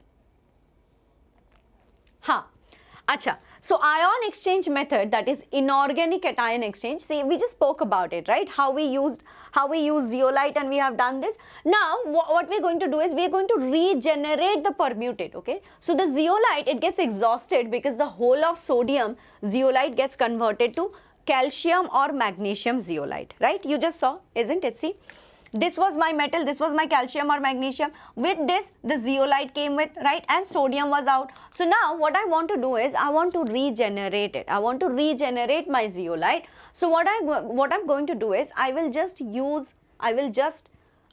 treat with an aqueous sodium chloride solution. When I treat it with an sodium chloride solution, aqueous sodium chloride solution, see what happens is MZ2, this is my metal with zeolite, yes, sodium chloride I have taken. Now what will happen is, again see, sodium will sodium will come in contact with zeolite and my metal will come out as chlorine. This is also something that you can do. Okay? Now, this is the most important one, that is synthetic resin method. Okay? So, what we are taking is, we are taking a synthetic resin. Resin, you understand? Resin, you understand? Resin is like a substrate. It's like a place. Okay? So, in synthetic resin method, there are two types. There is cation exchange resin and there is anion exchange resin. Let's not call it two types. Basically, it's like a two-step process. Okay, it's like a two-step process. So, in case of the cation exchange, see, there is a lot of text that is written. You can read through it, but let me explain you. So, what we do is, in the cation exchange, you take a large organic molecule. What do? You take a large organic molecule. So, I can draw it like this. Okay, I can draw it like this. See. This is my large organic molecule, let's say, in which you have SO3H. This is my large organic molecule, okay? Now, this large organic molecule, what it will do is, see, what it will do is, at the first ion exchange RSHO3, this is my R part, this is my R part, this is SO3H part, okay, it will get changed to this R will go and react with Na. Okay, it will become RNA after treating it with NaCl. Now, this RNA resin, it will exchange Na plus ions with calcium. This RNA, now what it will do is, it will displace the Na. Okay, the Na will go and Ca plus or Mg2 plus will come in this place. Okay, Ca2 plus or Mg2 plus will come in this place, right? And what will happen is, see, 2Na plus is coming out here, 2Na plus is coming out here. Now, in the next step, what you will see is, H plus is coming out here. Do you see? H plus ions are coming out here. Yes, H plus ions are coming out here. Okay? So, this is one step that has happened in the cation exchange resin. Okay? Basically, what you are getting is, you are getting pure demineralized water. No mineral at all. Nothing else at all. Just demineralized pure water. Okay? So, here you got the H plus ions. Now, when we go to the anion exchange, check it out, OH minus. So, that means that H plus and OH minus, what are you getting? You are getting H2O, isn't it? So, this is how you get water, and this is how you are going to remove the permanent hardness. Okay? In case of anion exchange, what do? You once again take a giant hydrocarbon framework. Yes, and this time it is attached to a basic group. Wherein NH2 group or OH minus group is also present. Okay? Understanding, guys? Is this clear? No? Yes or no, everybody? Understanding or not? Cation exchange resin method, anion exchange resin method. Is this clear or not, guys?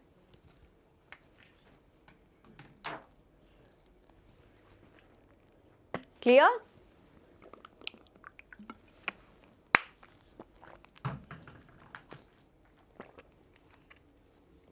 Okay, all right then. Then comes your Calgon's method. So, Calgon's method is actually a very commercial name of sodium hexametaphosphate. Okay, what is it? Sodium hexametaphosphate, and sodium hexametaphosphate you can write it as Na6P6O18. Calgon, remind you, is not the name of the scientist. It is basically just the commercial name of sodium hexametaphosphate, Na6P6O18. Now, calcium and magnesium salts that are present in the hard water, it will react with Calgon and it will give you complex salt.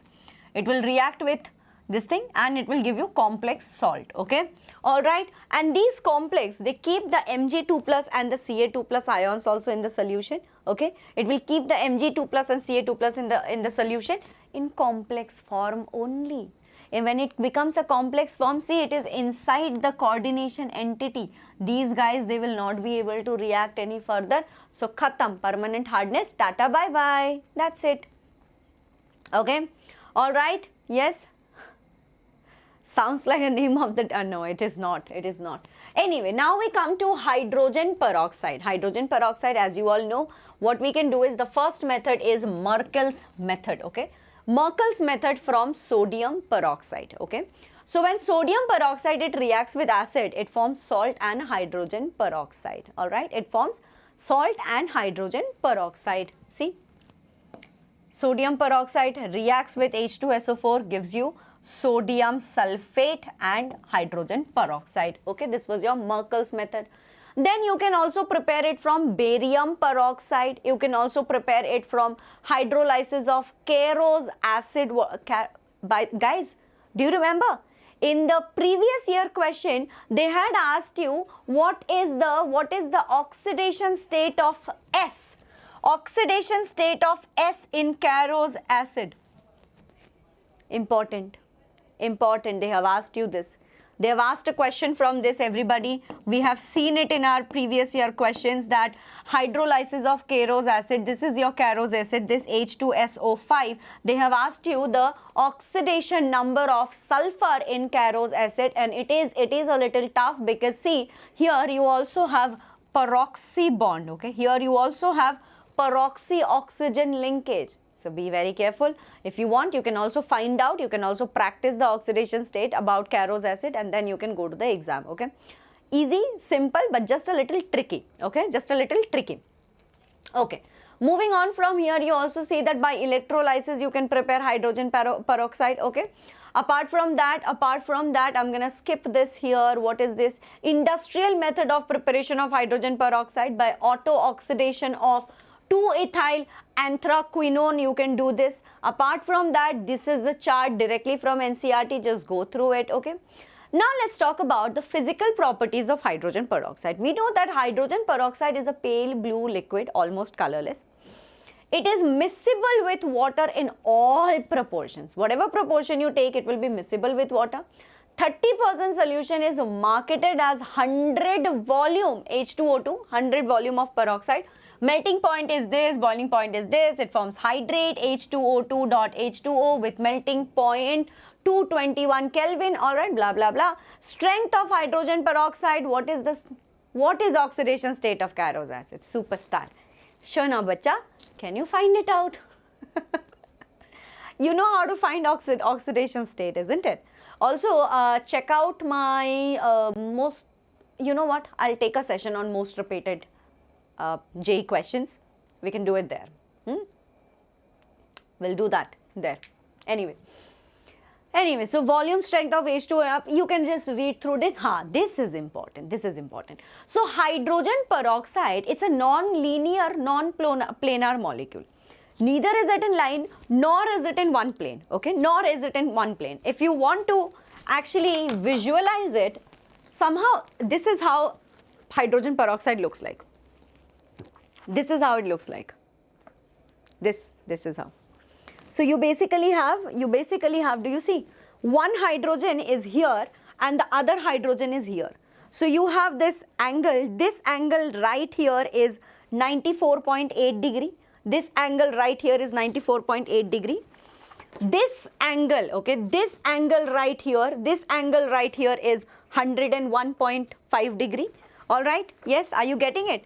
And from here, from oxygen to the hydrogen, this is again, you know, the bond length is also given here, 95 picometer, and from oxygen to oxygen, it is 147.5 picometer. Understanding, guys? So hydrogen peroxide, it's a non-linear, non-planar molecule. All right, non-linear, non-planar molecule. So the molecular dimensions of peroxide in the gas phase and solid phase is slightly different from each other, as you can see. In the gas phase, it looks like this, and the solid phase, the angles are different. Wow. By the way, they have asked this question also. In the solid phase or in the gas phase, what is the angle between, what is the dihedral angle, or what is the angle of hydrogen peroxide? They have asked you this also. So please don't forget to take a look at the angles, okay? Don't forget to take a look at the angles, okay? All right, the dihedral angle, see, I just told you 101.5 degree. Here also it is written 90.2 degree. Note down that, it is important, okay? Acha, moving on. Chemical properties and all of these you can do, hydrogen as economy, hydrogen as a fuel, hydrogen economy. Let's do some questions. Chalo, let's do some questions, guys. The total number of isotopes of hydrogen and number of radioactive isotopes among them respectively are. Very simple, very easy, guys. Let's do this. Batao.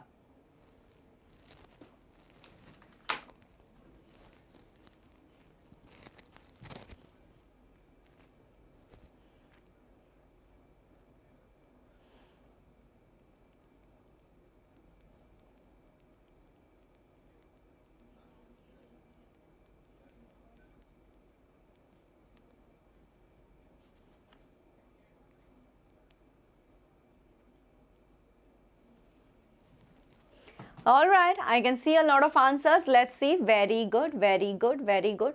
Why in gas phase angle is more? Really, superstar bacha, in gas phase, don't you know that the molecule, the atoms are far away from each other? Common sense. Anyway, option D is the correct answer. Yes, we have 3 isotopes, that is protium, deuterium and tritium, and only one among them is radioactive, which is tritium. Yes, next. The chemical nature of hydrogen peroxide is, what is it?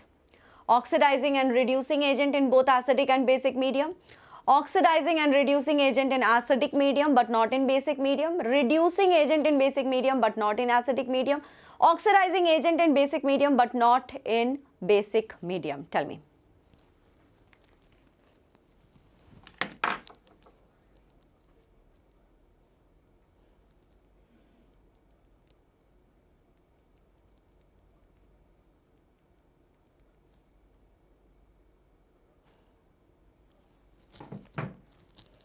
Come on, come on, come on. What's the answer? Very good. Option A is the correct answer. Why? The chemical nature of hydrogen peroxide is, as we just spoke, oxidizing and reducing agent in both acidic and basic medium. Okay?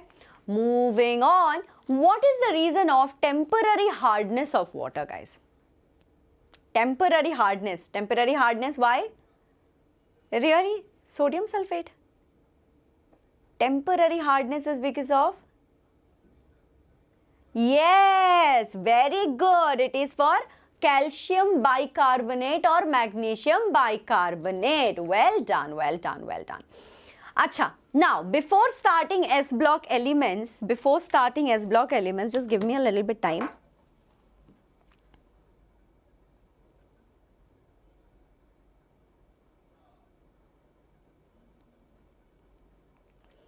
All right. Before starting S block elements, can we take a small chotu break? Can we take a small chotu break? Gotta go to the washroom, okay? Let's take a break for 5 minutes. I have to go to the washroom, bacha. Just have to go to the washroom, so I'll be back. 5 minutes, okay? 5 minutes.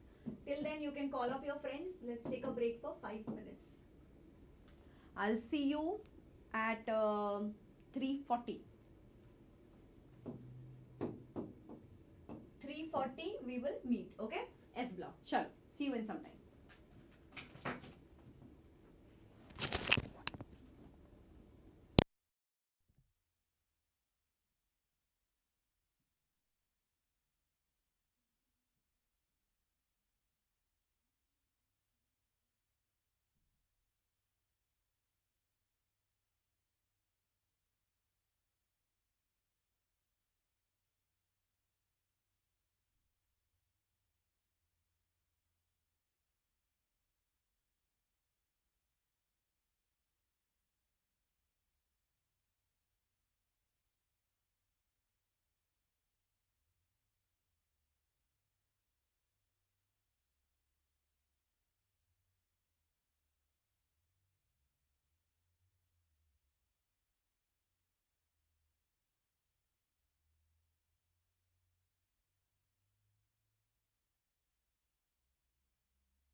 Hello. Yes, I muted the mic. You're right. Now are you able to hear me? Now can you hear me? Audible and visible? Check. Quickly go call up those friends who left. Now can you hear me, guys? Yeah, now it's audible. Great, amazing. Okay, so we're going to start with the S block elements. Again, one of the easiest chapters. There is nothing much to learn about it, and we can complete one question from this and we can get our 3.3% of our marks, right? That one question also matters when it comes to the question of who gets the more rank, who gets the higher rank, okay? So that is why we're going to complete S block elements, and in S block elements, it's very simple, very easy. There are two groups. There is group 1 and there is group 2. Alkali metals and the alkaline earth metals, right? So this is a table from your NCERT, and you probably do know that in NCERT table there are atomic and the physical properties of the alkali metals, that is group 1 metals. And the group 1 metals are lithium, sodium, potassium, rubidium, cesium, francium, okay? Yes, bacha, you can use this for NEET also, okay? So what are the metals that are there? There is lithium, sodium, potassium, rubidium, cesium, francium. Leena के रब से फरियाद और रब से friendship. Leena के रब से friendship, okay? All right, that's how you remember it. So these are all the properties that are written. I'm not saying that you have to memorize them, but just good to know. If you just check them once, it's enough, okay? It's very easy. Very simple. Just go through it once. That's more than enough. Okay? So, alkali metals are basically your group 1 metals, group 1 elements. We know them as alkali metals because they form hydroxides. Why do we call them alkali metal? Because they form hydroxide when they react with water, which is strongly alkaline in nature. Haven't you seen? Sodium hydroxide, potassium hydroxide. They're very strong alkalis, isn't it? They're really strong alkalis. So that's it. The electronic configuration is basically noble gas, okay? You don't even have to write noble gas if you want. It is basically the end part is always NS1. Group 1, NS1. Group 1, NS1, that is what it is. Ma'am, why you not explain NCERT line by line? That's because JEE does not consider NCERT line by line to be the most productive way of going through JEE syllabus. That's why, okay? In NEET, yes, NCERT line by line works, but in JEE, NCERT line by line does not really work. And as you can see, the channel name itself is Vedanti JEE English. That's why, sweetheart, okay? I hope that's explainable. Now, we notice that sodium and potassium, these are the most abundant, okay? 4% of Earth's crust, about 4% of Earth's crust, you will find these metals. Lithium, rubidium and cesium, they have much lower abundance. They are not found so much. And francium, it's highly radioactive. It is its longest lined isotope, okay? 223 francium has a half-life of only 21 minutes. It can only be there for just 21 minutes. That's it. Amazing, right?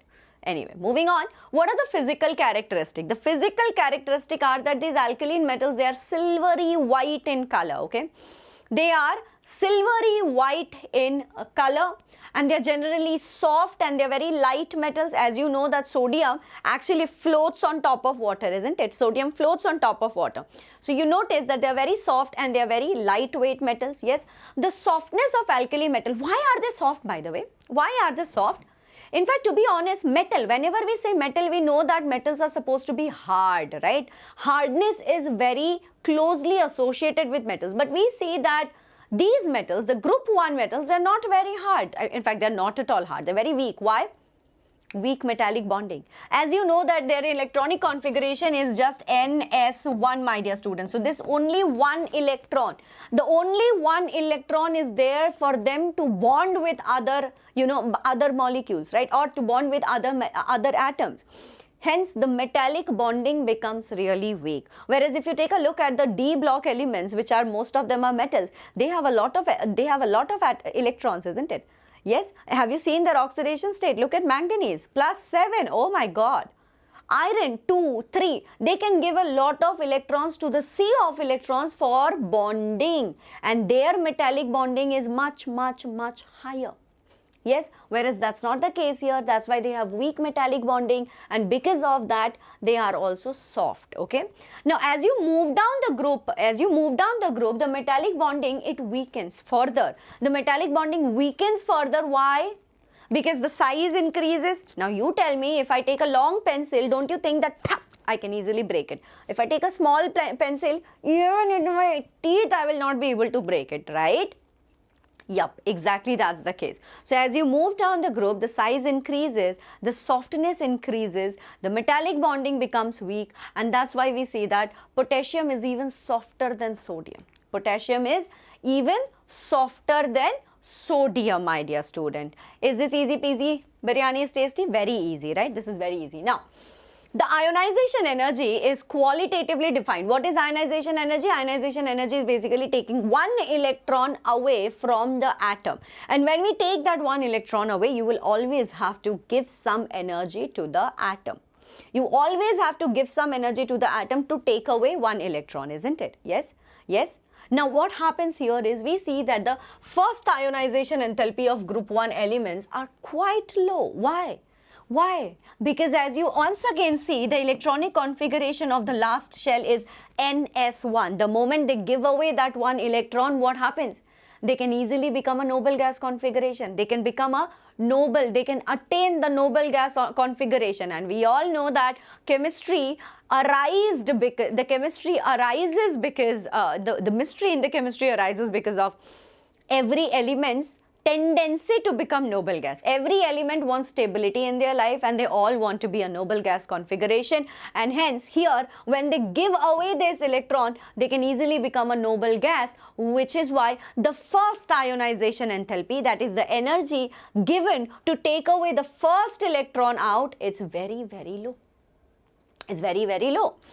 So the ionization enthalpy of alkali metals are considerably low, and it decreased from lithium to Cs as size increases. Now as you see, as you move down the group from lithium, sodium, potassium, rubidium, cesium, francium, as you move down the group, as you see that the size increases, it becomes even easier for you to take away the one electron, right? When you take away the one electron, you have to provide even lesser energy, and you can easily take away that one electron. Got it? Clear?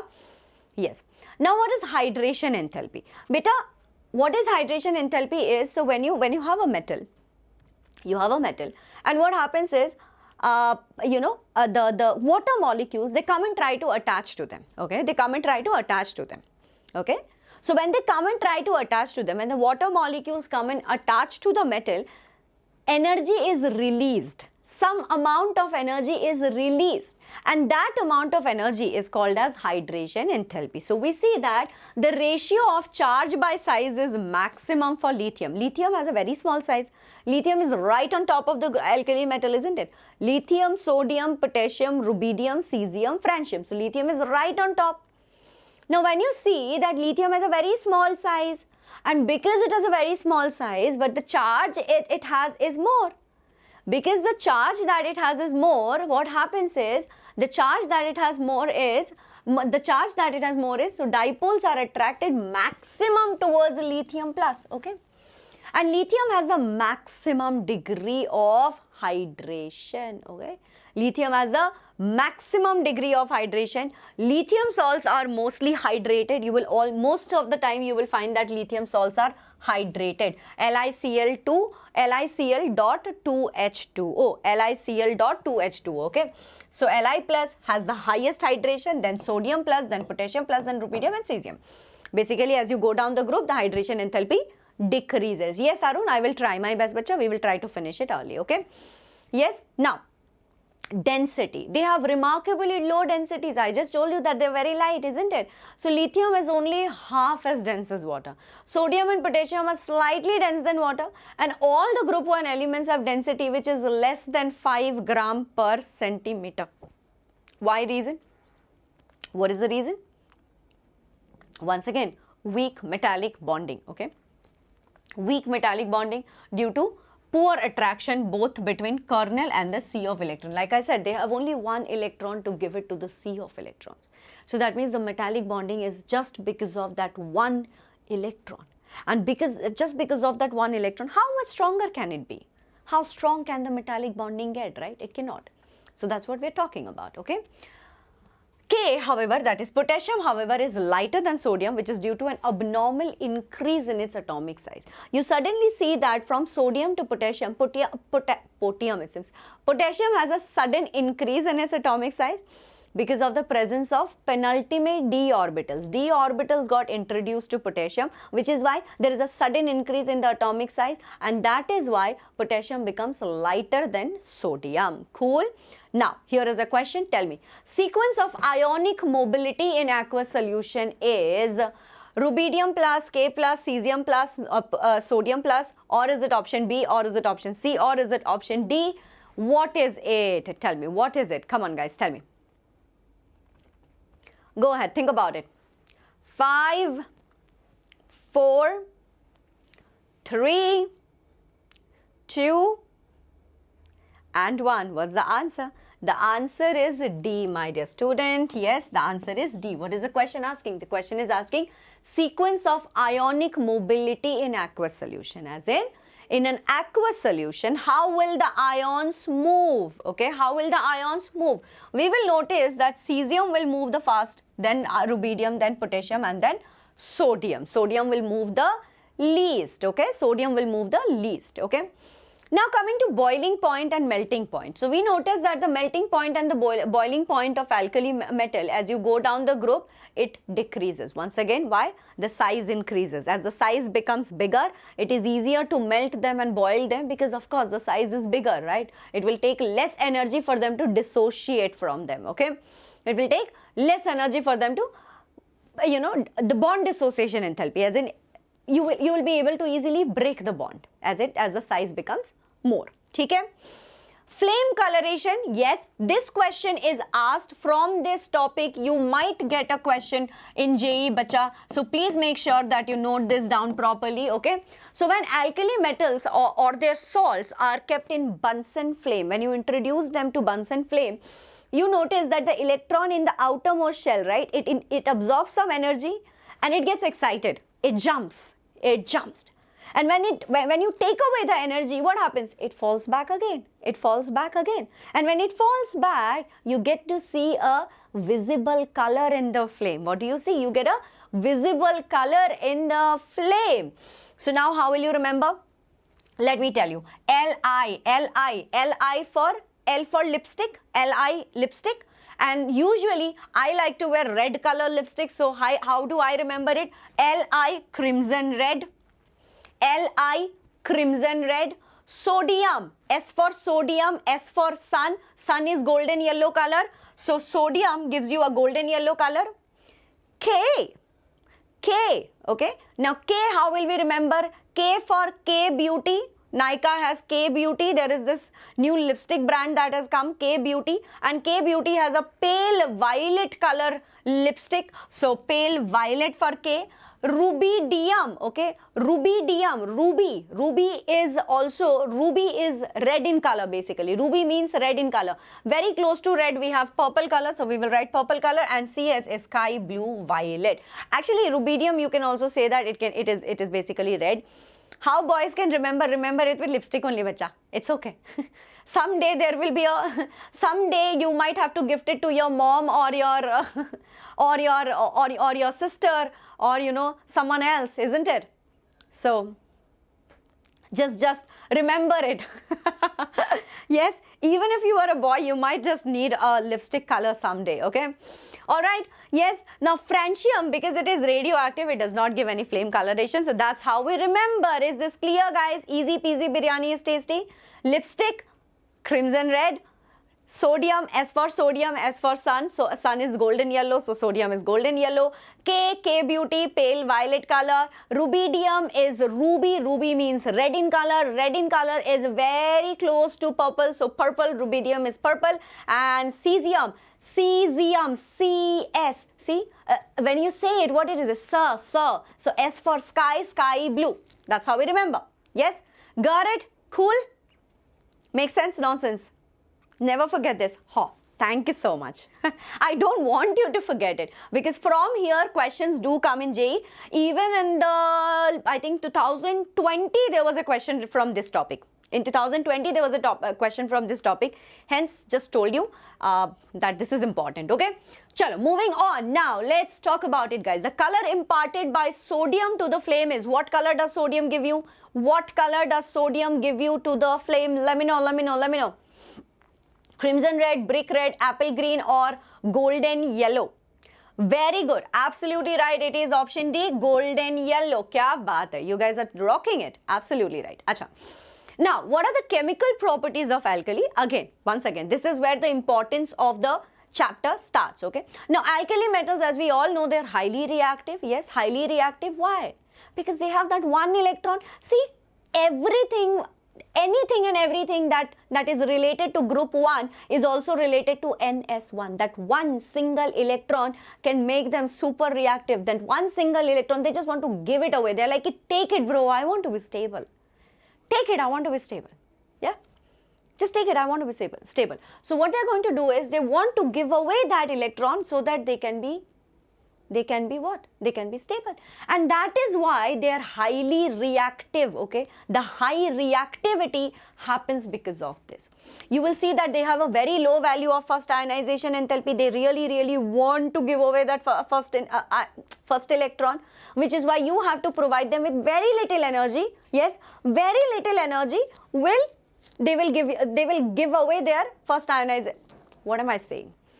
First ionization enthalpy is taking away the first electron. When you take away the first electron, you have to provide very little energy because they are willing to give away that one electron, isn't it? They have a large size. In fact, in the whole periodic table, apart from the noble gas, these guys have the highest size, okay? These guys are really large. They have low heat of atomization. Provide them with little heat, they will be like, yay, sure, we would like to be atomized. Yes, they would like to be atomized. So low heat of atomization, and the reactivity of these metals as you move down the group, you will see that it increases. It increases the reactivity of these metals. It increases down the group. ठीक है, makes sense, cool. Now let's talk about, again, from here is the major important part, increases, everybody. So please focus up. Yes, reactivity towards air. Okay, do they react? Do they react with air? Of course they do. So in dry air means there is no moisture, just air, okay, just air, no moisture. In dry air, the alkali metals, what they do is they tarnish. Bacha, they tarnish, not varnish. Varnish, it seems. What is varnish? Varnish feels like a mixture of two very weird words, which I don't want to say right now. Isn't it? Two very weird words. I hope that you understood. If you understood, very good. If you did not, then I'm not going to explain it anymore. Yes. Anyway, so tarnish. Yes, it tarnish. Tarnish as in they become slightly black in color. Okay, they become slightly black in color. So whenever you introduce them to air, dry air, the alkali metal, they tarnish due to formation of oxides. They form oxides, right? Like as you see, lithium will react with oxygen, form lithium oxide. Sodium will react with oxygen, form sodium oxide. Any other metal in the group 1 will react with oxygen and it will form that metallic oxide. Is this clear, guys? Yes. So due to high reactivity, do you think that you can just keep them outside? Do you think that you can just introduce them to air? Nope, we cannot do that. Rather, what we will do is, we will put them in kerosene. We will dip them in kerosene and we will keep it because they can react with dry air. They can also react with moisture. They can also react with water. They are highly reactive. Hence, we have to protect them and we will keep them dipped inside kerosene. Now tell me, when sodium reacts with excess of oxygen, yes, oxidation number of oxygen changes from what to what? You tell me. The oxidation number changes from what to what? You guys go ahead. Let me know.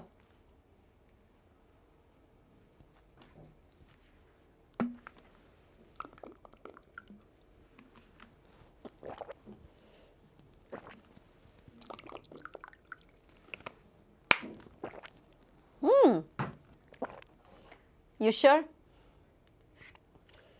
Sure? The answer is yes, very good. Option A, 0 to -1. Very good. 0 to -1. Anyway. Now, let's talk about the reactivity towards water, okay? How do they react with water? Once again, we know that alkali metals, they react with water and they form hydroxides, okay? What do they form? They form hydroxide. So, lithium will react with water, form lithium hydroxide. Sodium will react with water, form sodium hydroxide. And hydrogen gas will be liberated. Hydrogen gas will be liberated, okay?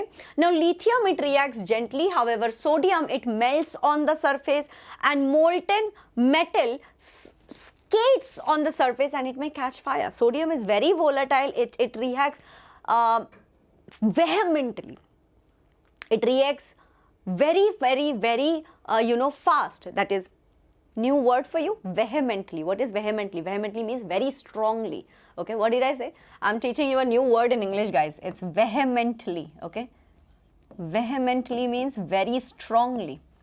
Okay, so sodium reacts very violently with water and might even catch fire. The other metals, they always catch fire. Potassium also does, rubidium also does, cesium also does. Yes, they all do, all right, violently, yes. Now, delta G is greater for lithium as E0 is highest. So, lithium should react violently, but it reacts gently because of high hydration enthalpy. Do you remember? We just spoke about it, right? That lithium has high hydration enthalpy, yes? But here what happens is delta G is greater for lithium as E0 is highest, okay? E0 delta G is equal to NFE, remember? That gives Helmholtz equation or gives free energy. That reaction that we have studied in thermodynamics when we did the thermodynamics chapter. Yes, from here, from there guys. Yes, we're talking about it from there. Now, they also react with proton donors such as alcohol, ammonia and alkynes, okay? This is also their identity. They do that. Now, reaction with hydrogen. Alkali metals, they do react with dry hydrogen at lithium reacts at 670, normally all of them react at 673 Kelvin, but lithium needs a little more higher energy, little more higher temperature at 1073 Kelvin, okay? Lithium requires 1073 Kelvin to form crystalline hydrides which are ionic in nature and they have high melting points as well. LiH is the stablest of all hydrides. Lithium hydride is very stable. Clear hai? Now what do we know? We know that, okay, so they react vigorously with halogens to form halides, okay? They also react with halogens. Very simple, no? They want to give away one electron and the halogens, they are dying to get that one electron. So obviously, they will react with halogen very violently. Reason for lithium, lithium also has a very small size. Lithium also has a very small size. It has a very high hydration enthalpy and that is why it wants to react at a higher temperature, and once it forms the hydride, because of the very small because of the small size of lithium and a small size of hydrogen, it is very stable, okay? And it is ionic in nature because of their small size. They are very compatible with each other. That's the reason, okay? Now, so they react vigorously with halogen, or like I just told you that it is very simple, very easy. These guys, they want to give away one electron, and the halogens, as you know, they want to take one electron, right? So it's very compatible. They will very easily react with each other, yes, and they will form bonds that will be ionic in nature, okay? Now, the halides of lithium, they are a bit covalent in nature, by the way. The halide of lithium is a bit covalent in nature. This is because Li has high polarization capability. Lithium has high polarization capability, all right? Lithium, LiF is insoluble in water. Once again, because of its high polarizing power. Charge by size ratio, yes, size is small, charge is more, size is small, charge is more. So, high polarizing power. Li is most covalent as iodine has the greatest polarizing among halogens. And where do we learn that? We have learnt it in Fajans rule, okay? Fajans rule. Achha guys, a lot of Indians ask, what do we call it? We call it Fajans rule. It's not Fajans rule. It is Fajans rule, okay? All right? It's Fajan. Got it? J is not pronounced as J, it's ya, ya, Fayan, okay. Kazimir Fayan, that's his name, okay. I don't know if you know it, but he's a German guy, and Germans, they say ja, ya, that's J-A. When they say J-A, it means ya, okay. They say ya, ya means J-A. So Fayan, it is Fayan. Don't say Fajan, don't call it Fajan. It's a wrong pronunciation. It's actually Fayan's rule. Anyway, so alkali metals, they are also very strong reducing agent. Yes, they are very strong reducing agent. Lithium is of course the most powerful, and sodium is the least powerful, okay. Now, how do they react with liquid ammonia? This is important, guys. There have been questions, please note here, especially talking about this, okay. So there is this ammoniated electron. Because of this ammoniated electron, what happens is they are conducting in nature. Alkali metals, when they dissolve in ammonia, they give a deep blue color solution which is conducting in nature. This deep blue color solution is because of this ammoniated electron, yes. Because this ammoniated electron, when it has come out, it can absorb some energy in the visible region of light, and it can impart color. It can show you color. Yes, it can show you color. All right. Now, in concentrated solution, the blue color will change. The blue color will change to bronze color, and it will become diamagnetic. But here it is going to be paramagnetic because there is one electron. It is unpaired. It's going to absorb some light and all of it, like how you all know, right? How you all know these things basically. Okay? So this ammoniated electron, my dear student, there have been a lot of questions regarding this in the past. Do not forget to check it out. Do not forget to check it out. Okay? Ammoniated electron is responsible for color. Now, oxides. Normal oxides, all mono oxides are ionic in nature.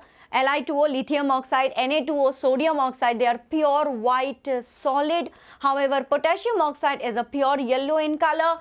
Rubidium oxide is bright yellow in color, and CS2O, that is orange yellow. Okay. All right, orange yellow. Now, okay, now we are coming to the OPS. How do we remember it, guys? OPS. Army of God, don't write any or other things, no? What are you talking about, huh? We're not talking about KMNO4 or LiAlH4. No, we're talking about group 1 alkali metals. Don't confuse the students, huh? Now we come to OPS, peroxide, superoxide. Okay, so Li and sodium, lithium sodium forms oxide, potassium forms peroxide, yes, and then superoxide is formed by rubidium cesium. Peroxides, they are diamagnetic in nature. They are very good oxidizing agents. Okay, they are very good oxidizing agent, as you can see. Superoxides, they are paramagnetic in nature. Okay, they are paramagnetic in nature, and this is how they form. Okay. All right, this is also a question that can come. Okay, oxide, peroxide, superoxide.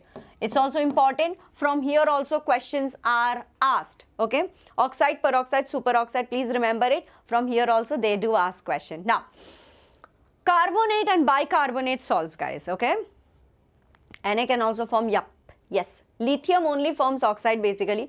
Potassium and sodium and potassium can form peroxide, and rubidium, cesium, francium, they can form superoxides. Okay? Alright. Now, except Li2CO3, other metal carbonates, they do not decompose even at higher temperature because of their high ionic character. Order of stability. What do we know of order of stability? Guys, understand this. Carbonate, it's a very big group. Okay? Carbonate is a very big group.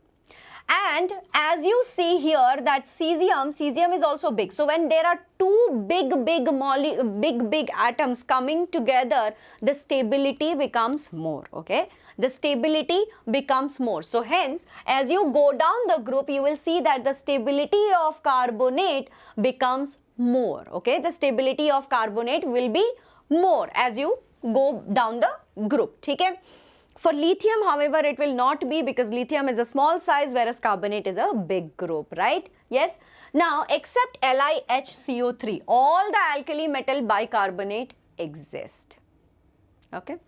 All except LiHCO3, all the alkali metal bicarbonate exist. This does not exist. Okay. Now, NaHCO3, it exists in polymeric form, and KHCO3, it exists in dimeric form due to the presence of intermolecular hydrogen bonding. Okay, there are intermolecular hydrogen bonding, hence it exists in dimeric form. ठीक है? All right, nature of sulfate salt, Li2SO4, except Li2SO4, all other alkali metals, sulfate salts do not decompose even at high temperature. Same thing. Again, SO4 is also big group. As you go down the group, it will increase. ठीक है? Moving on. Here is the question. Which of the following is not a peroxide? Which of the following is not a peroxide? Tell me. I know you know the answer. Very simple, very easy, guys. Come on. What is the answer? The answer is option A. Option A is not a peroxide. Okay. KO2 is not a peroxide. ठीक है? Yes? No, bacha. Aditya, it says that they just don't decompose. Okay. They do not decompose even at high temperature. So in lower temperature, they obviously don't. Okay. In low temperature, they obviously don't. Anyway. Now we're talking about the general characteristic of the compounds of alkali metal. Let's talk about it, and no problem, no problem. So NaOH, hydroxides, yes, caustic soda, potassium hydroxide is called caustic potash, yes. They are obtained by reaction of oxides with water and all are white crystalline solids, okay. They form strongest hydroxides possible. They dissolve in water and they evolve a large amount of heat as the cations are intensely hydrated. Remember, hydration enthalpy is a lot here. Their hydration enthalpy is very, very, very much high, and that is why they are intensely hydrated, which is why you get to see a lot of liberation of heat. Okay? All right? Yes. Now we come to halides. All of them have high melting point and they are colorless. All of them have high melting point and they are colorless.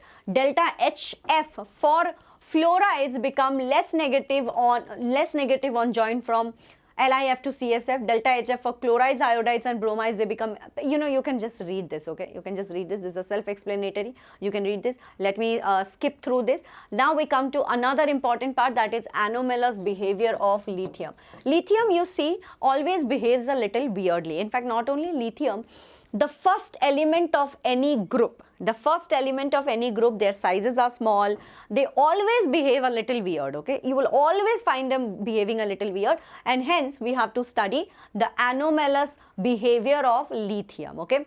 Why does it behave differently? That's because of small size of lithium. Lithium has a very small size, although group 1 elements are actually the highest, their sizes are the biggest. However, lithium among all of them have a very small size, okay?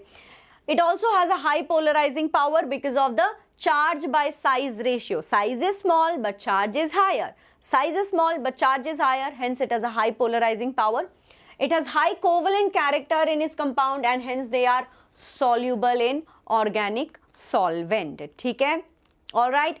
Now, some other differences between lithium and other alkali metals. You will see that lithium also has certain differences among all the other alkali metals. You will see that lithium is very hard.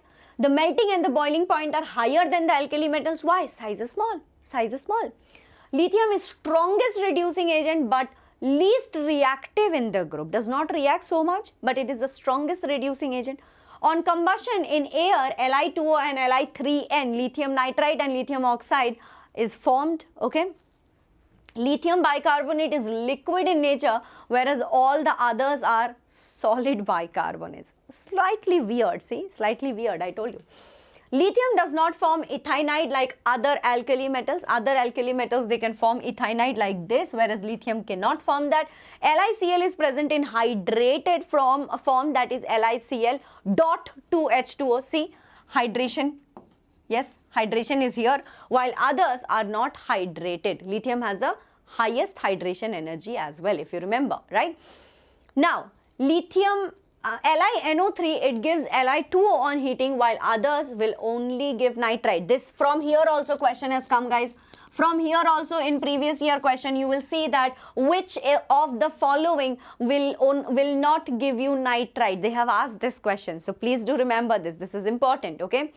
Now, LiF and Li2O are comparatively less soluble in water. This is also we have spoken about. Now, tell me, when heated to 800 degrees Celsius, NaNO3 will give you what? See, I just told you. When heated to 800 degrees Celsius, NaNO3 will give you what? What will it give you? It will give you C. No. The fact that it has mentioned the temperature at 800 degrees Celsius, it will give you Na2O plus O2 plus N2. Otherwise, it would have given you option B. Yes. Normally, it would have given you NaNO2 plus O2. Yes. Normally, it would have given you option B. But at 800 degrees Celsius, it will give you this. Okay? Alright. Now coming to the diagonal relationship, the similarity between lithium and magnesium. We see that atomic radii of lithium and magnesium are very close. Lithium has 152 picometer and magnesium has 160 picometer. Ionic radii, Li plus is 76 picometer, Mg2 plus is 72 picometer. Polarizing power, we see that Li plus has 1.7 whereas Mg2 plus has 3.9. Electronegativity, lithium has 1.00, Mg has 1.20. So quite similar, okay, quite similar. Class kab khatam hoga? Another half an hour, let's see, okay, another half an hour. So similarity between lithium and magnesium, you can read this, okay, you can read this. Then we come to sodium carbonate, okay, this is also important, so I have to teach you. Solvay's process, guys, Solvay's process, 4 steps, we will be able to do it. 4 steps, guys, focus up, understand. What are we going to do? We are going to take ammonia, excess amount of ammonia. When we take excess amount of ammonia and we make it react with water and carbon dioxide, what are we going to get? We are going to get NH4,2CO3. But what do we want? We want Na2CO3.10H2O, right? That's what we want. But here, see, we already got NH4,2CO3. Now, this NH4,2CO3, when we add water and carbon dioxide, see what are you doing? You are adding water and carbon dioxide. When you do that, what are we going to get? Now we are going to get NH4HCO3, okay? NH4HCO3.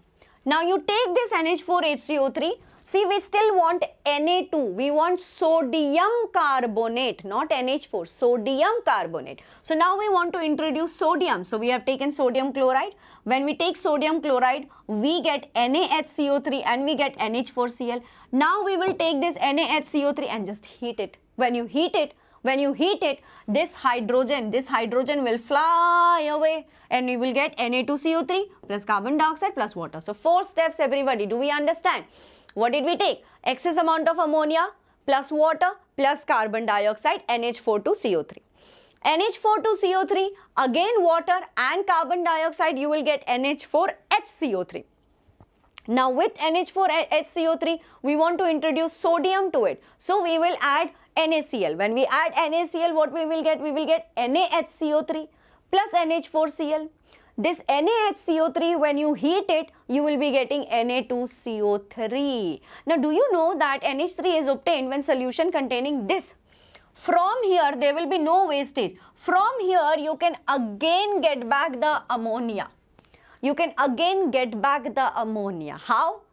NH3 is obtained when solution containing NH4Cl is treated with CaOH2. Yes, containing NH4Cl is treated with CaOH2. When you treat it with calcium hydroxide, you will get your ammonia back.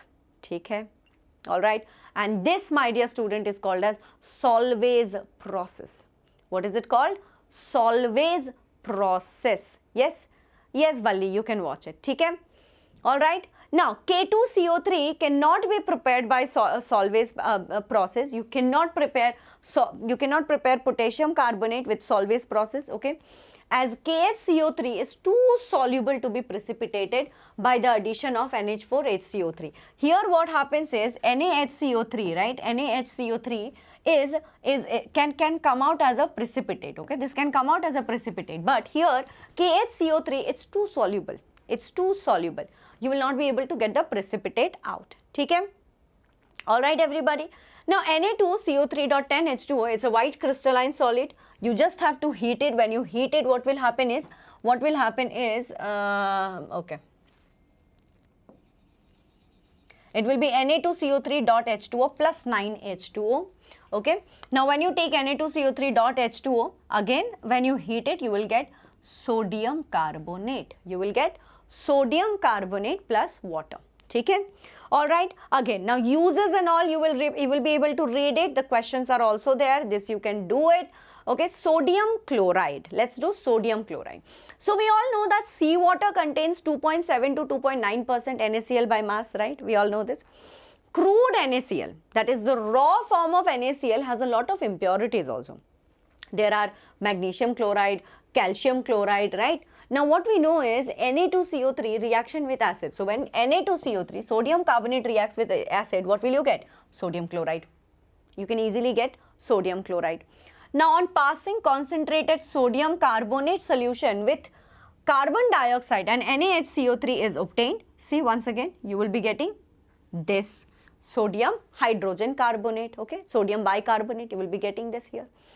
Okay. Now the general characteristic of compounds of alkali metal, you can read it. Preparation of sodium hydroxide, you know that what you have to do, you have to take brine solution, yes, graphite rods in anode and cathode mein mercury, okay, cathode mein mercury. So at anode what will happen? At anode this will happen, from chlorine minus it will become chlorine, okay. All right. So here what will happen? Here what will happen? This is also called as Kastner-Kellner process. What is it called? Kastner-Kellner process. Okay, in Kastner-Kellner process, do remember that at cathode you have to take mercury. Might come in for this thing. Might come in for a, what do you call it? Match the following. For a match the following question, you might be asked that in Kastner-Kellner process, what is the cathode that you take? Mercury cathode, remember, mercury cathode, anode, graphite rods, okay. So the amalgam is treated with water. The amalgam is treated with water, NaHg plus 2H2O, you will get sodium hydroxide plus water and then mercury will come out, okay. All right, properties, you can read it. Properties, you can read it. Then we come to uses of sodium hydroxide, you can read it, reactions of sodium hydroxide. Then comes baking soda, how to prepare baking soda, okay. Globus process, it's all written here, you can check it out. Then we come to alkaline earth metals, guys. Once again, the ionization enthalpy and all of these you can do, okay. Will they ask properties? Not really. But I think it's good to go once so that you can understand all the rest of the chapter better, okay. So that you can understand the rest of the chapter better, that's why you do it, okay. All right, physical appearance and all of these, here also, this is important. Calcium, strontium, barium, radium, okay. See, calcium is brick red, okay. Calcium is brick red, strontium is crimson red, barium, apple green, okay. Barium is apple green and radium is crimson, okay. Radium is crimson. Hydrogen, one shot. Hydrogen I have taught you today only, bacha. I have taught you hydrogen today only. I'm teaching you hydrogen and S block and environmental, but I guess I will not be able to complete environmental. We'll talk about environmental later, okay. So again, yes. How do we remember this? So radium, red, crimson. Red and crimson is the same thing, right? Red and crimson is the same thing. So radium, crimson, makes sense. Ba, ba. Okay, Baba. Ba, how do we remember? Understand, Baba black sheep, have you any wool? Baba black sheep will be found in a garden, and garden we can also find apple.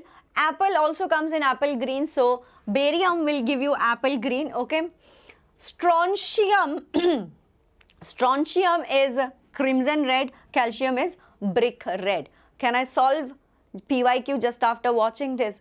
Shabib, I don't know where you ask all of these stupid questions from. But you have to understand that I'm trying to take you through a quick revision. If you know the concepts and if you're revising right now, yes, you will be able to solve the PYQ. If you do not know the concept and you are here for the first time, because this is a quick revision, I'm not very sure if you'll be able to do it, okay? Yeah? But try watching the session, maybe it will help you, okay? Now, beryllium and magnesium, because of their high ionization enthalpy, they do not impart any characteristic color, but this you can remember it, okay? Did I say you are stupid? I said this is a stupid question. I did not call you stupid. Don't blame me. Anyway.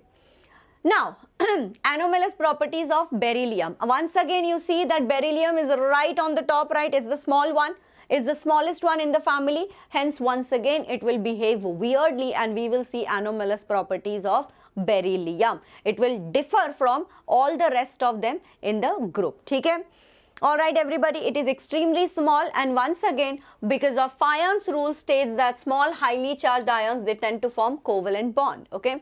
It has comparatively high electronegativity and it cannot expand its octet, so it only has 4 maximum coordination number of ligands. Okay, all right, that's all that is there. Okay, chemical properties, reactivity towards air. Beryllium and magnesium are chemically inert, they don't want to react, and that is why what happens is, because of formation of oxide layer on its surface, however, powdered, see, you have to beat them, hammer them, make them powder, then they will react. You keep them just like this, they'll be like, no, I don't want to react, please, I don't want to react. But you hammer them, break them into pieces, then they'll be like, okay, fine, I will react. Then they will react. So basically what you have to do is, you have to beat them up properly, okay? You have to beat them up. Now, Shabib Bacha, are you here for the first time? I guess so. Maybe because you are here for the first time, you did not notice, but even in the thumbnail of the session, it is written that we are doing DPPs, we are doing PYQs, we are doing the concepts, we are also solving a lot of other questions, yeah? So, hold on, we are doing everything, chill, okay? Yes? Now, beryllium, magnesium and calcium, when they are heated with oxygen, they form monooxide, which is rock salt structure. While you see that strontium, barium and radium, they form peroxide. Once again everybody, no bacha, I am guessing you must have been a part of the channel, but maybe you were not a part of the crash course. Maybe you did not know about the crash course. Shabib, don't take everything to heart, okay? Don't take everything to heart. What I am telling you is, maybe you were not a part of the crash course, hence you do not know. Rest of the students, they know. We also gave you the flow of the class, that there will be concept, then there will be PYQs, then there will be different questions that we are solving, then there will be daily practice that we are sending it to you in the Telegram channel, and we expect you to solve the question. Okay, bacha? I hope you understand now. Now please let me teach. We only have another 15 minutes. After that, Shreyas sir also is coming with mock test for mathematics. Okay? Block chemistry के लिए block chemistry के लिए the NCERT is fine. So once again everybody, please check it out that, see, beryllium and magnesium, what they will do is, they will form beryllium oxide, they will form oxide, okay? They will form oxide. But when you take a look at strontium, barium and radium, they form peroxide, OPS, oxide, peroxide, superoxide. So in the first group, you saw that oxide, peroxide, superoxide all were forming, but here you see that oxide is forming and then peroxide is forming. Okay? Alright everybody, is this clear? Crystal clear guys? Crystal clear? Awesome. Now what we see, reactivity towards water. The reduction potential of beryllium is much less than others in the group, and we know that. Yes, beryllium does not react with cold water. All the other alkali earth metal, they do react with water to give you hydroxide. What do they give you? They give you hydroxide. Clear? Yes? These all you can read guys, yes, how they have strong reducing nature, how do they combine with halogens to form halides. Yes, I have told you. Then beryllium also forms a polymer. Yes, beryllium also forms a polymer with chlorine. Yes, you can read this also. Reactivity towards acid, reactivity towards hydrogen. Let's talk about this. The polymeric beryllium, polymeric BeH2, okay, BeH2N. So it's a polymer, right? It possesses hydrogen bridges. See, you will see hydrogen bridges. Do you see? So it has also 3 center 2 electron. What is 3 center? See, 1, 2, 3. 3 center but 2 electrons are being shared. Okay, 3 center but 2 electrons are being shared. This is also called as banana bond. Remember from Minion, banana, nana, banana, exactly that. The banana bond, okay, the banana shaped molecular orbital, it covers BE, H, B. So 3 center, but 2 electrons are shared, okay, 2 electrons are shared. So the stability of the hydrides, it decreases with increasing atomic number because metallic nature of elements increases, alright, metallic nature of element increases, got it? Yes. Then solution in liquid ammonia, once again do remember that ammoniated electron, do remember it, do not forget this, okay. Hydroxides nature, this also you can read it on your own. Here is a question, tell me, what is this answer? Which of the following is the least thermally stable? The least thermally stable, guys. Least thermally stable. I have told you the logic behind it, so tell me the answer. I have told you the logic behind it, tell me.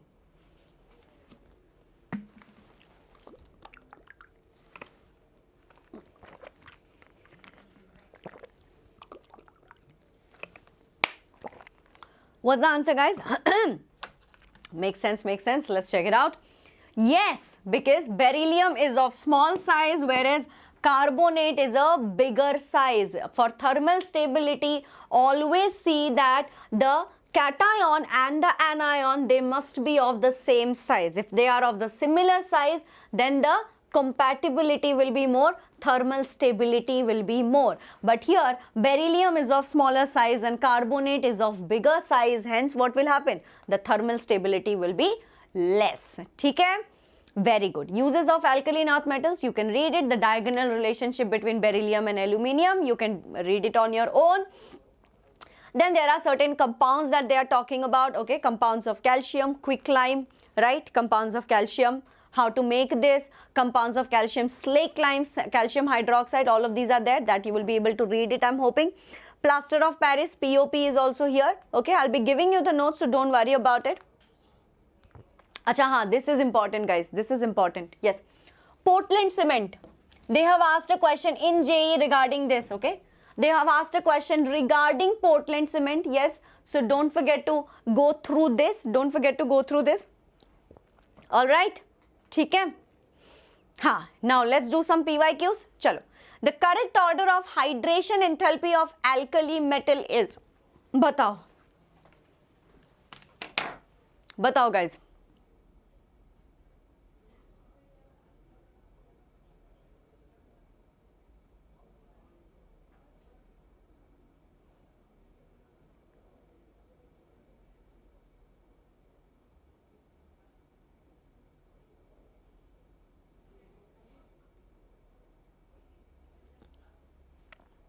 Do I see answers? Okay, I do see answers, but are we convinced? No, it is option D, guys, it is option D. See, lithium, they are asking about hydration enthalpies, and we know that lithium has the highest hydration enthalpy, right? Then comes sodium, then comes potassium, then come rubidium, and then cesium, guys. Lithium, sodium, potassium, rubidium, cesium. It's not cesium, rubidium, okay? As we go down the group, this is option D is the correct answer. Option D is the correct answer. Next question, tell me. As an S block element reacts with oxygen to form an oxide of the formula MO2. The oxide is pale yellow in color and paramagnetic. The element M is. Bolo.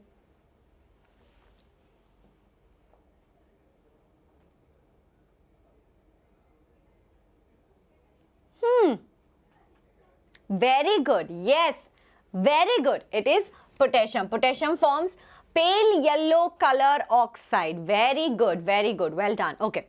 Now tell me, both lithium and magnesium display several similar properties due to the diagonal relationship. However, the one which is incorrect is both form basic carbonate, both form soluble bicarbonate, both form nitrides. Nitrates of both Li and Mg yield NO2 and O2 on heating. What's the answer? The correct answer is option B. Both form soluble bicarbonates? Not at all. Not at all. Magnesium can form basic carbonate while lithium cannot. Okay. Both of them form soluble bicarbonate? No, they don't.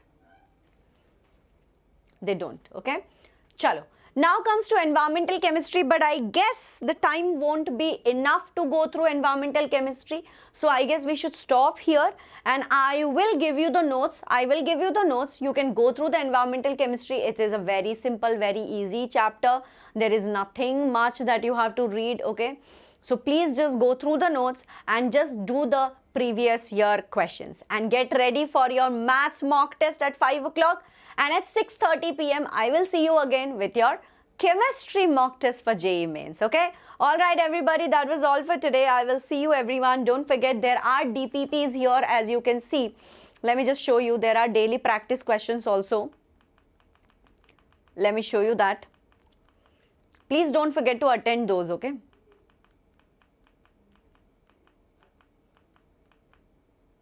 These are previous year questions. See, here are your own questions, okay? These are your daily practice questions. So please don't forget to do them, all right? I'll be sending you the slides. Do them. Chalo. Bye-bye. See you, everybody. All the very best, and all the very best for both maths mock test and chemistry mock test. See ya.